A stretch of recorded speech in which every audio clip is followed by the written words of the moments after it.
ਤਾਂ ਅੱਜ ਆਪ ਜੀ ਦੇ ਨਾਲ ਜੋ ਵਿਚਾਰ ਸਾਂਝੀ ਕਰ ਰਹੇ ਹਾਂ, ਇਹਦੇ ਵਿੱਚ ਵੀ ਇੱਕ ਧਾਰਮਿਕ ਤੌਰ ਤੇ ਫੈਲਾਏ ਗਏ ਅੰਧ ਵਿਸ਼ਵਾਸ ਦੀ ਗੱਲ ਗੁਰਦੇਵ ਪਾਤਸ਼ਾਹ ਨੇ ਕੀਤੀ ਹੈ। ਇੱਥੇ ਵੀ ਪੁਜਾਰੀ ਵਰਗ ਨੇ ਆਮ ਜਨਤਾ ਦੇ ਅੰਦਰ ਇੱਕ ਬਹੁਤ ਵੱਡਾ ਅੰਧ ਵਿਸ਼ਵਾਸ ਫੈਲਾ ਕੇ ਤੇ ਆਮ ਜਨਤਾ ਦਾ ਆਰਥਿਕ ਔਰ ਮਾਨਸਿਕ ਸ਼ੋਸ਼ਣ ਕੀਤਾ ਸੀ। ਅੱਜ ਵੀ ਆਰਥਿਕ ਔਰ ਮਾਨਸਿਕ ਤੌਰ ਤੇ ਇਹ ਸ਼ੋਸ਼ਣ ਕੀਤਾ ਜਾ ਰਿਹਾ ਹੈ, ਔਰ ਜੇ ਲੋਕ ਸੁਚੇਤ ਨਹੀਂ ਹੁੰਦੇ ਤੇ ਅੱਗੇ ਵੀ ਹੁੰਦਾ ਰਹੇਗਾ। ਅੱਜ ਬੇਸ਼ੱਕ ਸਾਇੰਸ ਦਾ ਯੁੱਗ ਹੈ, ਪੜ੍ਹੇ ਲਿਖੇ ਲੋਕ ਨੇ, ਅਸੀਂ ਇਲੈਕਟ੍ਰੋਨਿਕ ਦੁਨੀਆ ਦੇ ਅੰਦਰ ਵਿਚਰ ਰਹੇ ਹਾਂ, ਪਰ ਫਿਰ ਵੀ ਅਸੀਂ ਵੇਖਦੇ ਹਾਂ ਕਿ ਅਸੀਂ ਅੰਧ ਵਿਸ਼ਵਾਸਾਂ ਦੇ ਅੰਦਰ ਬਹੁਤਾਤ ਗਿਣਤੀ ਜਿਹੜੀ ਹੈ ਫਸੀ ਹੋਈ ਹੈ। ਇਸ ਸ਼ਲੋਕ ਦੇ ਅੰਦਰ ਗੁਰਦੇਵ ਪਾਤਸ਼ਾਹ ਨੇ ਉਹਨਾਂ ਵਿਸ਼ਵਾਸਾਂ ਦਾ ਖੰਡਨ ਕੀਤਾ ਹੈ ਜਿਹੜਾ ਸਾਨੂੰ ਇਹ ਵਿਸ਼ਵਾਸ ਦਿੱਤਾ ਗਿਆ ਪੁਜਾਰੀ ਵੱਲੋਂ ਕਿ ਜੋ ਤੁਹਾਡਾ ਇਨਸਾਨ ਪਰਿਵਾਰਕ ਮੈਂਬਰ ਗੁਜ਼ਰ ਜਾਂਦਾ ਹੈ, ਉਸ ਗੁਜ਼ਰੇ ਹੋਏ ਪਰਿਵਾਰ ਦੇ ਮੈਂਬਰ ਵਾਸਤੇ ਜੋ ਪਿੱਛੋਂ ਅਸੀਂ ਕਿਰਿਆ ਕਰਮ ਕਰਦੇ ਹਾਂ, ਉਹਨਾਂ ਦਾ ਫਲ ਗੁਜ਼ਰ ਚੁੱਕੀ ਆਤਮਾ ਨੂੰ ਮਿਲਦਾ ਹੈ। ਇਹ ਵਿਸ਼ਵਾਸ ਫੈਲਾਇਆ ਗਿਆ ਸੀ। ਇਸ ਵਿਸ਼ਵਾਸ ਕਿੱਥੋਂ ਪੈਦਾ ਹੁੰਦਾ ਹੈ? ਤੁਹਾਡੇ ਵਿੱਚੋਂ ਬਹੁਤ ਵੀਰਾਂ ਨੇ ਗਰੁੜ ਪੁਰਾਣ ਪੜ੍ਹਿਆ ਹੋਵੇਗਾ, ਉਸ ਦੇ ਵਿੱਚ ਚੀਜ਼ਾਂ ਅੰਕਿਤ ਨੇ। ਤੇ ਮੈਂ ਉਸ ਵਿਚਾਰਧਾਰਾ ਨੂੰ ਰੱਖ ਰਿਹਾ ਆਪ ਦੇ ਸਾਹਮਣੇ ਕਿ ਜਿੱਥੋਂ ਇਹ ਵਿਸ਼ਵਾਸ ਉਪਜਦੇ ਨੇ, ਕਿਵੇਂ ਉਪਜਦੇ ਨੇ, ਇਹਨਾਂ ਦਾ ਬੇਸ ਕੀ ਹੈ। ਵਿਸ਼ਵ ਆਪਣਾ ਜਿਹੜਾ ਕੁਛ ਸ਼ਾਸਤਰਾਂ ਦੇ ਵਿੱਚ, ਪੁਰਾਣਾਂ ਵਿੱਚ ਜਾਂ ਕੁਛ ਧਰਮ ਪੁਸਤਕਾਂ ਵਿੱਚ ਲਿਖਿਆ ਮਿਲਦਾ ਹੈ ਕਿ ਜਦੋਂ ਆਦਮੀ ਦੀ ਮੌਤ ਹੁੰਦੀ ਹੈ ਤੇ ਉਹਦੀ ਆਤਮਾ ਨੂੰ ਜਮ ਘੜੀਸਦੇ ਹੋਏ ਲੈ ਕੇ ਜਾਂਦੇ ਨੇ। ਇਹ ਗੁਰੂ ਨਾਨਕ ਦੇਵ ਦੀ ਵਿਚਾਰਧਾਰਾ ਨਹੀਂ, ਇਹ ਧਿਆਨ ਰੱਖਣਾ। ਔਰ ਉਸਨੂੰ ਫਿਰ ਘੜੀਸਦੇ ਲੈ ਕੇ ਜਾਂਦੇ ਨੇ। ਰਾਸਤੇ ਵਿੱਚ ਇੱਕ ਵੈਤਰਣੀ ਨਦੀ ਹੈ, ਜੇ ਗਊ ਵਗੈਰਾ ਦਾਨ ਕੀਤੀ ਹੋਵੇ ਤੇ ਉਹਦੀ ਪੂਛ ਫੜ ਕੇ ਬੰਦਾ ਉੱਥੋਂ ਪਾਰ ਹੁੰਦਾ ਹੈ। ਫਿਰ ਰਾਸਤੇ ਦੇ ਅੰਦਰ ਜਮ ਜਦੋਂ ਉਹਨੂੰ ਖਿੱਚਦੇ ਧਰੂੰਦੇ ਨੇ ਤੇ ਬੰਦੇ ਨੂੰ ਪਿਆਸ ਲੱਗਦੀ ਹੈ, ਤੜਫਦਾ ਹੈ ਤੇ ਇਹ ਕਹਿੰਦਾ ਕਿ ਮੈਨੂੰ ਪਾਣੀ ਦਿਓ। ਤੇ ਉਹ ਜਮ ਕਹਿੰਦੇ ਨੇ ਕਿ ਜੇ ਕੋਈ ਪੁੰਨ ਦਾ ਕਰਮ ਕੀਤਾ ਹੈ ਤੇ ਸਾਨੂੰ ਉਹਦਾ ਫਲ ਤੈਨੂੰ ਪਾਣੀ ਦੇ ਦਿਆਂਗੇ। ਤਾਂ ਇਸ ਤਰ੍ਹਾਂ ਛੋਟਾ ਮੋਟਾ ਜੋ ਕਰਮ ਕੀਤਾ ਹੁੰਦਾ ਹੈ ਉਹ ਦੇ ਕੇ ਉਹਨੂੰ ਪਾਣੀ ਮਿਲਦਾ ਹੈ। ਇਸ ਤਰ੍ਹਾਂ ਉਹ ਪਹੁੰਚਦਾ ਹੈ ਧਰਮਰਾਜ ਤੱਕ। ਤੇ ਇਹਨੂੰ 11 ਕੁ ਮਹੀਨੇ ਜਿਹੜੇ ਨੇ ਉੱਥੋਂ ਤੱਕ ਪਹੁੰਚਦਿਆਂ ਲੱਗਦੇ ਨੇ। ਇਹ ਵਿਸ਼ਵਾਸ ਉਹਨਾਂ ਦਾ ਮਿੱਥਿਆ ਹੋਇਆ ਹੈ। ਅੱਗੇ ਜੋ ਪਿਤਰ ਲੋਕ ਨੇ ਜਿਹੜੇ ਉਹਦੇ ਪਹਿਲੇ ਗਏ ਹੁੰਦੇ ਨੇ, ਇਹਦੇ ਪਹੁੰਚਣ ਤੱਕ 11 ਮਹੀਨੇ ਤੱਕ ਉਹਦਾ ਇੰਤਜ਼ਾਰ ਕਰਦੇ ਨੇ। ਜੇ 11ਵੇਂ ਮਹੀਨੇ ਜਿਹੜਾ ਪੁੱਤਰ ਹੈ, ਪੁੱਤਰ ਦਾ ਮਤਲਬ ਹੀ ਇਹ ਹੈ ਕਿ ਪੂ ਪਲਸ ਤਰ। ਇੰਡੀਅਨ ਲੋਕ ਪੁੱਤਰ ਦੇ ਪਿੱਛੇ ਜ਼ਿਆਦਾ ਕਿਉਂ ਭੱਜਦੇ ਕਿ ਸਾਡੇ ਘਰ ਪੁੱਤਰ ਹੋਵੇ? ਕਿਉਂਕਿ ਪੁਜਾਰੀ ਨੇ ਇਹ ਵਹਿਮ ਫੈਲਾਇਆ ਸੀ ਕਿ ਕਿਸੇ ਦੇ ਮਰਨ ਤੋਂ ਬਾਅਦ ਜੇ ਪੁੱਤਰ ਕਿਰਿਆ ਕਰਮ ਕਰੇਗਾ ਤਾਂ ਉਹ ਨਰਕਾਂ ਤੋਂ ਬਚੇਗਾ। ਪੂ ਦਾ ਮਤਲਬ ਹੁੰਦਾ ਹੈ ਨਰਕ ਤੇ ਤਰ ਦਾ ਮਤਲਬ ਹੁੰਦਾ ਹੈ ਤਰਨਾ। ਉਹ ਬੰਦਾ ਜਿਸ ਕਰਕੇ ਨਰਕਾਂ ਤੋਂ ਤਰਿਆ ਜਾਏ। ਇਹ ਵਿਸ਼ਵਾਸ ਫੈਲਾਇਆ ਗਿਆ ਕਿ ਪੁੱਤਰ ਕਿਰਿਆ ਕਰਮ ਕਰੇ ਕੋਈ ਵੀ। ਇਸੇ ਕਰਕੇ ਆਮ ਦੇਖਿਆ ਹੈ ਵੀ ਅੱਗ ਵੀ ਲਾਣੀ ਹੋਵੇ ਤੇ ਬੰਦਾ ਹੀ ਲਾਂਦਾ ਹੈ, ਔਰਤ ਬਹੁਤ ਘੱਟ। ਅੱਜ ਕੱਲ ਹੋਣ ਲੱਗ ਗਿਆ, ਲੇਕਿਨ ਪਹਿਲਾਂ ਨਹੀਂ ਸੀ। 11ਵੇਂ ਮਹੀਨੇ ਜੋ ਪਾਠ ਪੂਜਾ ਕੀਤੀ ਜਾਂਦੀ ਹੈ ਨਾ, ਉਹਦਾ ਫਲ ਫਿਰ ਉਸ ਆਤਮਾ ਨੂੰ ਮਿਲਦਾ ਹੈ ਤੇ ਉਹ ਦਰਵਾਜ਼ਾ ਖੁੱਲਾ ਹੁੰਦਾ ਹੈ। 11 ਮਹੀਨੇ ਉਹ ਸਵਰਗ ਵਿੱਚ ਚਲਾ ਜਾਂਦਾ ਹੈ। ਤੇ ਜੇ 11ਵੇਂ ਮਹੀਨੇ ਤੱਕ ਉਹਦੀ ਕਿਰਿਆ ਕਰਮ ਨਹੀਂ ਕਰਾਈ ਜਾਂਦੀ ਤਾਂ ਫਿਰ ਉਹ ਜਿਹੜਾ ਸਵਰਗ ਦਾ ਦਰਵਾਜ਼ਾ ਬੰਦ ਹੋ ਜਾਂਦਾ ਹੈ ਤੇ ਜਿਹੜੀ ਆਤਮਾ ਹੈ ਉਹ ਨਰਕਾਂ ਵਿੱਚ ਚਲੀ ਜਾਂਦੀ ਹੈ। ਇਹ ਜੋ ਬਰਸੀ ਅਸੀਂ ਕਰਾਉਂਦੇ ਆ ਨਾ, 11ਵੇਂ ਮਹੀਨੇ ਜੋ ਬਰਸੀ ਕਰਾਉਂਦੇ ਨੇ, ਇਹਦਾ ਪਿਛੋਕੜ ਉਹ ਹੈ ਕਿ 11ਵੇਂ ਮਹੀਨੇ ਅਸੀਂ ਬਰਸੀ ਕਰਾਵਾਂਗੇ ਤਾਂ ਉਹ ਦਰਵਾਜ਼ਾ ਖੁੱਲੇਗਾ, ਨਹੀਂ ਤੇ ਦਰਵਾਜ਼ਾ ਬੰਦ ਹੋ ਜਾਣਾ ਹੈ। ਅਸੀਂ ਵੀ ਕਰਵਾਉਣ ਲੱਗ ਗਏ ਹਾਂ, ਹੋਰ ਵੀ ਲੋਕ ਕਰਾਉਂਦੇ ਨੇ। ਇਸ ਤੋਂ ਇਲਾਵਾ ਜਦੋਂ ਬੰਦਾ ਮਰਦਾ ਹੈ ਤਾਂ ਉਹਦੇ ਤੋਂ ਗਊ ਦਾਨ ਕਰਾਈ ਜਾਂਦੀ ਹੈ ਤੇ ਜਿਸ ਕਰਕੇ ਉਹ ਵੈਤਰਣੀ ਨਦੀ ਪਾਰ ਕਰ ਸਕੇਗਾ। ਉਹਦੇ ਹੱਥੋਂ ਲੋਕ ਅੰਨ ਜਲ ਦਾਨ ਕਰਾਉਂਦੇ ਨੇ ਕਿ ਇਹ ਦਾਨ ਵਗੈਰਾ ਅੱਗੇ ਆਤਮਾ ਨੂੰ ਮਿਲੇਗਾ। ਫਿਰ ਉਹਦੇ ਹੱਥ ਤੇ ਦੀਵਾ ਜਗਾਇਆ ਜਾਂਦਾ ਹੈ ਕਿ ਇਹ ਦੀਵੇ ਦਾ ਉਹਨੂੰ ਚਾਨਣ ਹੋਏਗਾ। ਔਰ ਫਿਰ ਇਸ ਤੋਂ ਇਲਾਵਾ 11 ਮਹੀਨੇ ਲਗਾਤਾਰ ਪੁਜਾਰੀ ਵਰਗ ਨੂੰ ਰੋਟੀ ਖਵਾਈ ਜਾਂਦੀ ਹੈ। ਔਰ ਇਹ ਮੇਰਾ ਆਪਣਾ ਤਜਰਬਾ ਹੈ, ਪਿੰਡਾਂ ਵਿੱਚ ਰਹਿੰਦੇ ਆ, ਕਿ ਜਦੋਂ ਕੋਈ ਬਜ਼ੁਰਗ ਗੁਜ਼ਰ ਜਾਂਦਾ ਸੀ ਜਾਂ ਨੌਜਵਾਨ ਕੋਈ ਵੀ, ਤੇ ਗੁਰਦੁਆਰੇ ਲੋਕ 3 ਪ੍ਰਸ਼ਾਦੇ, ਪਰੌਂਠੇ ਵਗੈਰਾ ਔਰ ਕੁਛ ਦਹੀਂ ਤੇ ਅਚਾਰ ਗੁਰਦੁਆਰਾ ਸਾਹਿਬ ਦੇ ਕੇ ਜਾਂਦੇ ਹੁੰਦੇ ਸਨ 11 ਮਹੀਨੇ ਤੱਕ ਲਗਾਤਾਰ। ਫਿਰ ਬਰਸੀ ਕਰਾਉਣ ਤੋਂ ਬਾਅਦ ਉਹ ਦੇਣਾ ਬੰਦ। ਇਸੇ ਤਰ੍ਹਾਂ ਇਹ ਵਿਸ਼ਵਾਸ ਸੀ ਕਿ ਜੋ ਅਸਥੀਆਂ ਨੇ ਬੰਦੇ ਦੀਆਂ, ਉਹਨਾਂ ਨੂੰ ਕਿਸੇ ਤੀਰਥ ਵਿੱਚ ਗੰਗਾ ਵਿੱਚ ਪਾਇਆ ਜਾਏਗਾ ਤੇ ਮੁਕਤੀ ਹੋਏਗੀ। ਸਿੱਖਾਂ ਨੇ ਉਹਦੇ ਥਾਂ ਤੇ ਕੀਰਤਪੁਰ ਨੂੰ ਮਿਥ ਲਿਆ। ਇਹ ਸਾਰੇ ਅੰਧ ਵਿਸ਼ਵਾਸ ਸਨ। ਹੋਰ ਬਹੁਤ ਸਾਰੇ ਅੰਧ ਵਿਸ਼ਵਾਸ ਨੇ। ਫਿਰ ਇੱਥੇ ਹੀ ਬਸ ਨਹੀਂ ਹੁੰਦੇ। ਪਿੰਡ ਭਰਾਣੇ, ਪਤਲਾਂ ਭਰਾਣੀਆਂ, ਕਿਰਿਆ ਕਰਮ ਕਰਾਣੀਆਂ, ਔਰ ਫਿਰ ਇੱਥੇ ਬਸ ਨਹੀਂ ਹੁੰਦੇ। ਉਸ ਤੋਂ ਬਾਅਦ ਸਰਾਧ ਕਰਾਣੇ ਹਰ ਸਾਲ। ਤੇ ਸਰਾਧਾਂ ਦੇ ਅੰਦਰ ਜੋ ਲੰਗਰ ਪ੍ਰਸ਼ਾਦਾ ਛਕਾਇਆ ਜਾਏਗਾ ਉਹ ਵੀ ਮ੍ਰਿਤਕ ਪ੍ਰਾਣੀ ਨੂੰ ਮਿਲੇਗਾ। ਔਰ ਉਹਦੇ ਭੋਗ ਦੇ ਟਾਈਮ ਜੋ ਆ ਪ੍ਰਸ਼ਾਦਾ ਵਗੈਰਾ ਦਿੰਦੇ ਨੇ ਨਾ, ਕੇਲੇ ਦੇ ਦਿੱਤੇ, ਮਿੱਠਾ ਪੱਤੀ ਦੇ ਦਿੱਤਾ, ਨਮਕ ਮਿਰਚ ਸੂਟ ਵਗੈਰਾ, ਕਿ ਇਹ ਅੱਗੇ ਜਾ ਕੇ ਉਸ ਪ੍ਰਾਣੀ ਨੂੰ ਮਿਲਣਗੀਆਂ। ਇਹ ਅੰਧ ਵਿਸ਼ਵਾਸ ਸੰਸਾਰ ਦੇ ਅੰਦਰ ਸੀ, ਬਹੁਤੇ ਥਾਵਾਂ ਤੇ ਅੱਜ ਵੀ ਹੈ, ਔਰ ਅੱਗੇ ਨੂੰ ਵੀ ਜੇ ਅਸੀਂ ਗੁਰਬਾਣੀ ਨਹੀਂ ਪੜ੍ਹਦੇ ਜਾਂ ਲੋਕ ਸੁਚੇਤ ਨਹੀਂ ਹੁੰਦੇ ਤਾਂ ਅੱਗੇ ਨੂੰ ਵੀ ਰਹੇਗਾ। ਇਸ ਤੋਂ ਇਲਾਵਾ ਕੁਝ ਐਸੇ ਅੰਧ ਵਿਸ਼ਵਾਸ ਫੈਲਾਏ ਗਏ ਸਨ ਕਿ ਜੇ ਤੁਸੀਂ ਚੰਗੇ ਕਰਮ ਕਰੋਗੇ ਤੇ ਤੁਹਾਨੂੰ ਸਵਰਗ ਮਿਲੇਗਾ, ਪੁੰਨ ਦਾਨ ਦਿਓਗੇ। ਜੇ ਪੁੰਨ ਦਾਨ ਦਿਓਗੇ ਤੁਹਾਨੂੰ ਸਵਰਗ ਮਿਲੇਗਾ, ਤੇ ਜੇ ਤੁਸੀਂ ਪੁੰਨ ਦਾਨ ਵਗੈਰਾ ਨਹੀਂ ਕਰਦੇ ਤੇ ਫਿਰ ਘੋਰ ਨਰਕਾਂ ਦੇ ਵਿੱਚ ਪਾਓਗੇ। ਐਸਾ ਜਿਹੜੀ ਸੀ ਸਾਰੀ ਦੀ ਸਾਰੀ ਸਿਚੁਏਸ਼ਨ ਗੁਰੂ ਨਾਨਕ ਪਾਤਸ਼ਾਹ ਜੀ ਦੇ ਸਮੇਂ ਸੀ। ਔਰ ਪੁਜਾਰੀ ਵਰਗ ਆਮ ਜਨਤਾ ਨੂੰ ਬੜੀ ਬੁਰੀ ਤਰ੍ਹਾਂ ਲੁੱਟ ਖਸੁੱਟ ਰਿਹਾ ਸੀ। ਹੁਣ ਗੁਰੂ ਪਾਤਸ਼ਾਹ ਜੀ ਬੜੇ ਵਿਗਿਆਨਿਕ ਢੰਗ ਨਾਲ ਔਰ ਤਰਕ ਦੇ ਨਾਲ ਗੁਰਦੇਵ ਪਾਤਸ਼ਾਹ ਜੀ ਇੱਕ ਸਵਾਲ ਕਰਕੇ ਸਾਨੂੰ ਸਮਝਾ ਰਹੇ ਨੇ, ਔਰ ਕਹਿੰਦੇ ਨੇ ਸਪੋਜ਼, ਮੰਨ ਲਓ ਕਿ ਅੱਗੇ ਇਹ ਚੀਜ਼ਾਂ ਮਿਲ ਜਾਂਦੀਆਂ ਨੇ।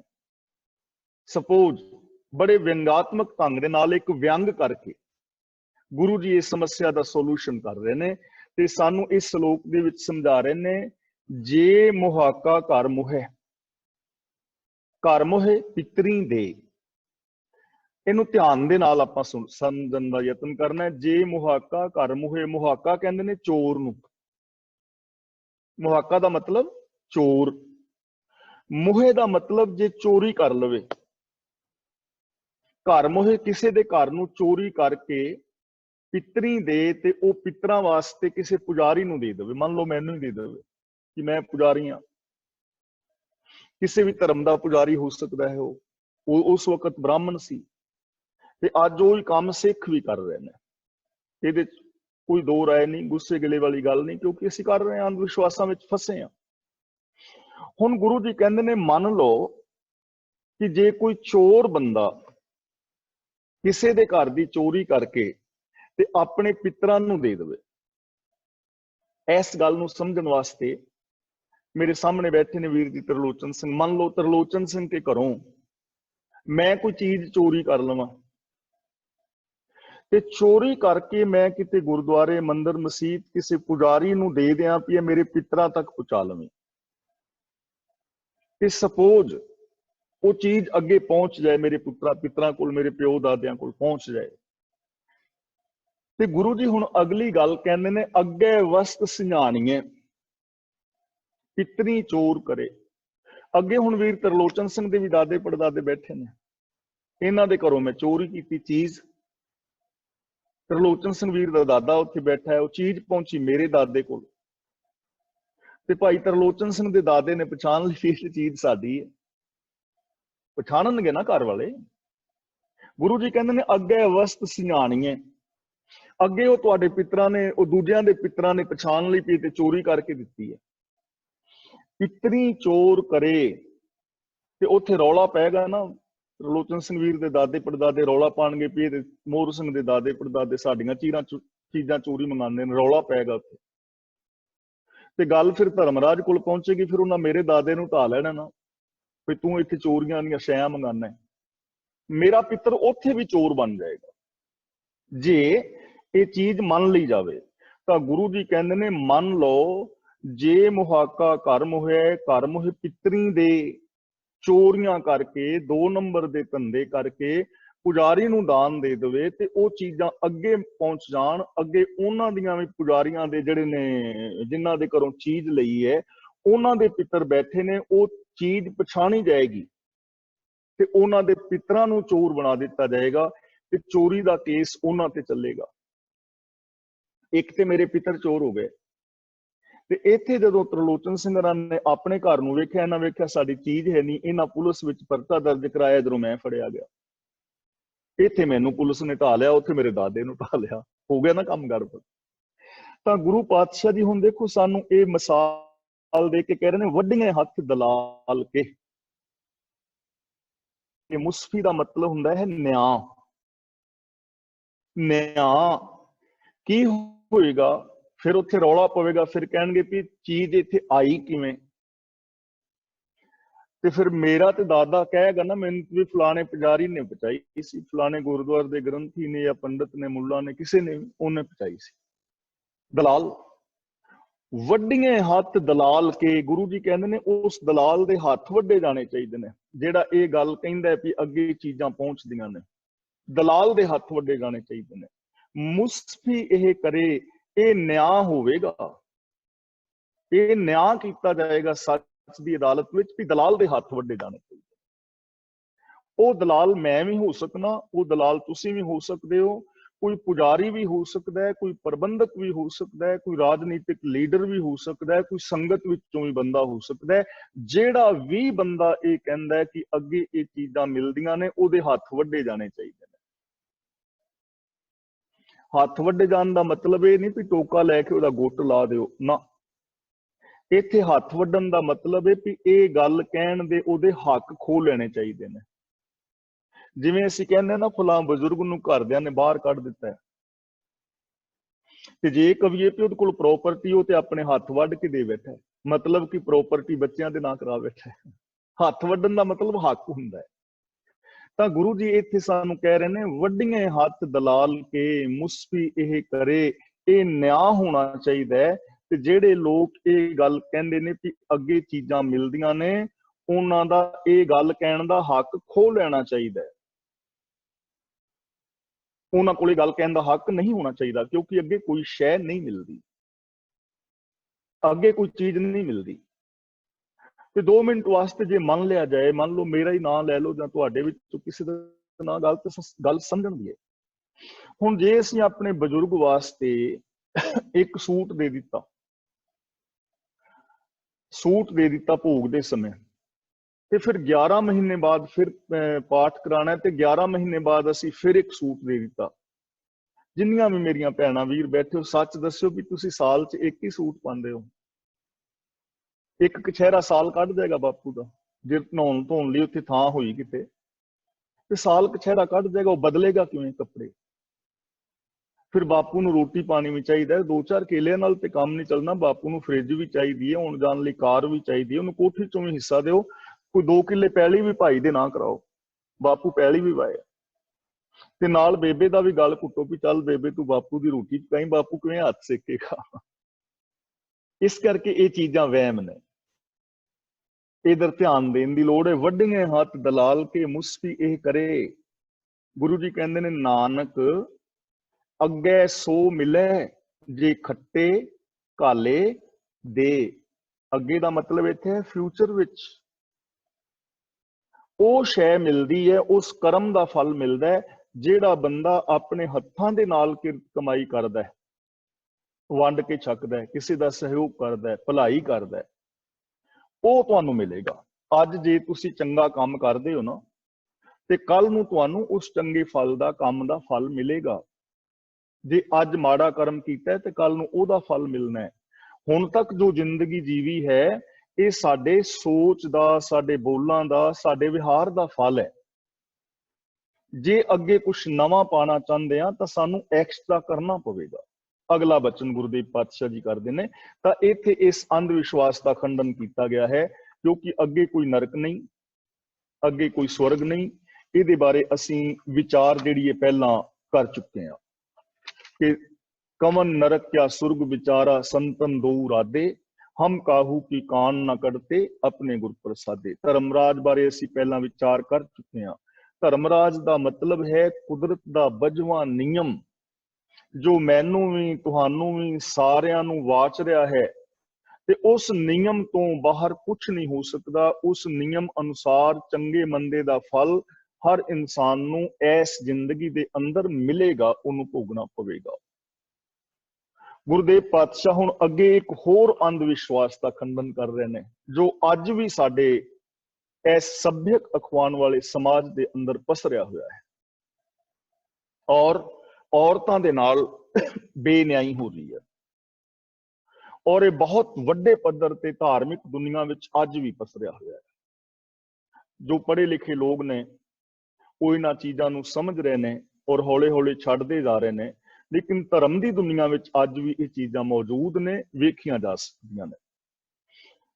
ਗੁਰੂ ਜੀ ਕਹਿੰਦੇ ਨੇ, ਜਿਉਂ ਜੋਰੂ ਸਿਰਨਾਵਣੀ ਆਵੇ ਵਾਰੋ ਵਾਰ। ਸਿਰਨਾਵਣੀ ਦਾ ਮਤਲਬ ਮਹਾਵਾਰੀ, ਜੋ ਹਰ ਮਹੀਨੇ ਔਰਤ ਦੇ ਅੰਦਰੋਂ ਖੂਨ ਨਿਕਲਦਾ ਹੈ। ਗੁਰੂ ਜੀ ਕਹਿੰਦੇ ਨੇ, ਜਿਸ ਤਰ੍ਹਾਂ ਔਰਤ ਨੂੰ ਹਰ ਮਹੀਨੇ ਮਹਾਵਾਰੀ ਆਉਂਦੀ ਹੈ ਤੇ ਲੋਕ ਕਹਿ ਦਿੰਦੇ ਨੇ ਇਹਨਾਂ ਦਿਨਾਂ ਵਿੱਚ ਅਪਵਿੱਤਰ, ਇਹਨਾਂ ਦਿਨਾਂ ਵਿੱਚ ਚੌਂਕੇ ਨਹੀਂ ਵੜ ਸਕਦੀ, ਇਹਨਾਂ ਦਿਨਾਂ ਵਿੱਚ ਪਾਠ ਨਹੀਂ ਕਰ ਸਕਦੀ, ਇਹਨਾਂ ਦਿਨਾਂ ਵਿੱਚ ਗੁਰਦੁਆਰੇ ਨਹੀਂ ਜਾ ਸਕਦੀ। ਔਰਤ ਨੂੰ ਅਪਵਿੱਤਰ ਕਿਹਾ ਜਾਂਦਾ ਹੈ ਔਰ ਔਰਤ ਨੂੰ ਇਹਨਾਂ ਦਿਨਾਂ ਦੇ ਵਿੱਚ ਗੁਰਦੁਆਰੇ ਆਦਿਕ ਜਾਣ ਦੀ ਮਨਾਹੀ ਹੁੰਦੀ ਹੈ ਨਾ ਅੰਧ ਵਿਸ਼ਵਾਸ। ਔਰ ਸਾਡੇ ਕੁਝ ਸਥਾਨ ਐਸੇ ਨੇ ਜਿੱਥੇ ਔਰਤ ਨੂੰ ਅੱਜ ਵੀ ਕੀਰਤਨ ਨਹੀਂ ਕਰਨ ਦਿੱਤਾ ਜਾਂਦਾ, ਹਰਿਮੰਦਰ ਸਾਹਿਬ ਵਿੱਚ ਨਹੀਂ ਕਰਨ ਦਿੱਤਾ ਜਾਂਦਾ।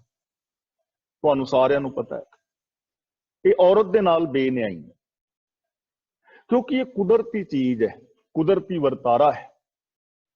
ਇਹਦੇ ਬਾਰੇ ਜ਼ਿਆਦਾ ਐਕਸਪਲੇਨ ਡਾਕਟਰ ਕਰ ਸਕਦੇ ਨੇ, ਮੈਂ ਇੱਥੇ ਜ਼ਿਆਦਾ ਐਕਸਪਲੇਨ ਵਿੱਚ ਨਹੀਂ ਜਾਵਾਂਗਾ। ਬਸ ਇੰਨੀ ਗੱਲ ਜ਼ਰੂਰ ਹੈ ਕਿ ਔਰਤ ਦੇ ਅੰਦਰ ਇਹ ਖੂਨ ਇਕੱਠਾ ਹੁੰਦਾ ਰਹਿੰਦਾ ਹੈ, ਕਿਉਂਕਿ ਉੱਥੇ ਇੱਕ ਤਹਿ ਵੱਜਦੀ ਰਹਿੰਦੀ ਹੈ। ਜਿੱਥੇ ਇੱਕ ਮਾਸੂਮ ਬੱਚੇ ਨੇ ਜਨਮ ਲੈਣਾ ਹੈ, ਜਿੱਥੇ ਇਹਦਾ ਮੁੱਢ ਵੱਜਣਾ ਹੈ, ਤੇ ਜੇ ਉਹ ਨਹੀਂ ਮੁੱਢ ਵੱਜਦਾ ਤੇ ਫਿਰ ਇਹ ਖੂਨ ਜਿਹੜਾ ਹੈ ਇਹ ਬਾਹਰ ਨਿਕਲ ਜਾਂਦਾ ਹੈ। ਜੇਕਰ ਇਹ ਮਹਾਵਾਰੀ ਦਾ ਸਿਸਟਮ ਨਾ ਹੋਵੇ ਤੇ ਬੱਚਾ ਪੈਦਾ ਹੀ ਨਹੀਂ ਹੋ ਸਕਦਾ। ਜ਼ਰੂਰੀ ਹੈ। ਤਾਂ ਗੁਰੂ ਪਾਤਸ਼ਾਹ ਜੀ ਸਾਨੂੰ ਇਹ ਸਮਝਾਉਣਾ ਚਾਹੁੰਦੇ ਨੇ ਕਿ ਇਹ ਧਾਰਮਿਕ ਤੌਰ ਤੇ ਔਰਤ ਨੂੰ ਅਪਵਿੱਤਰ ਨਹੀਂ ਕਿਹਾ ਜਾ ਸਕਦਾ।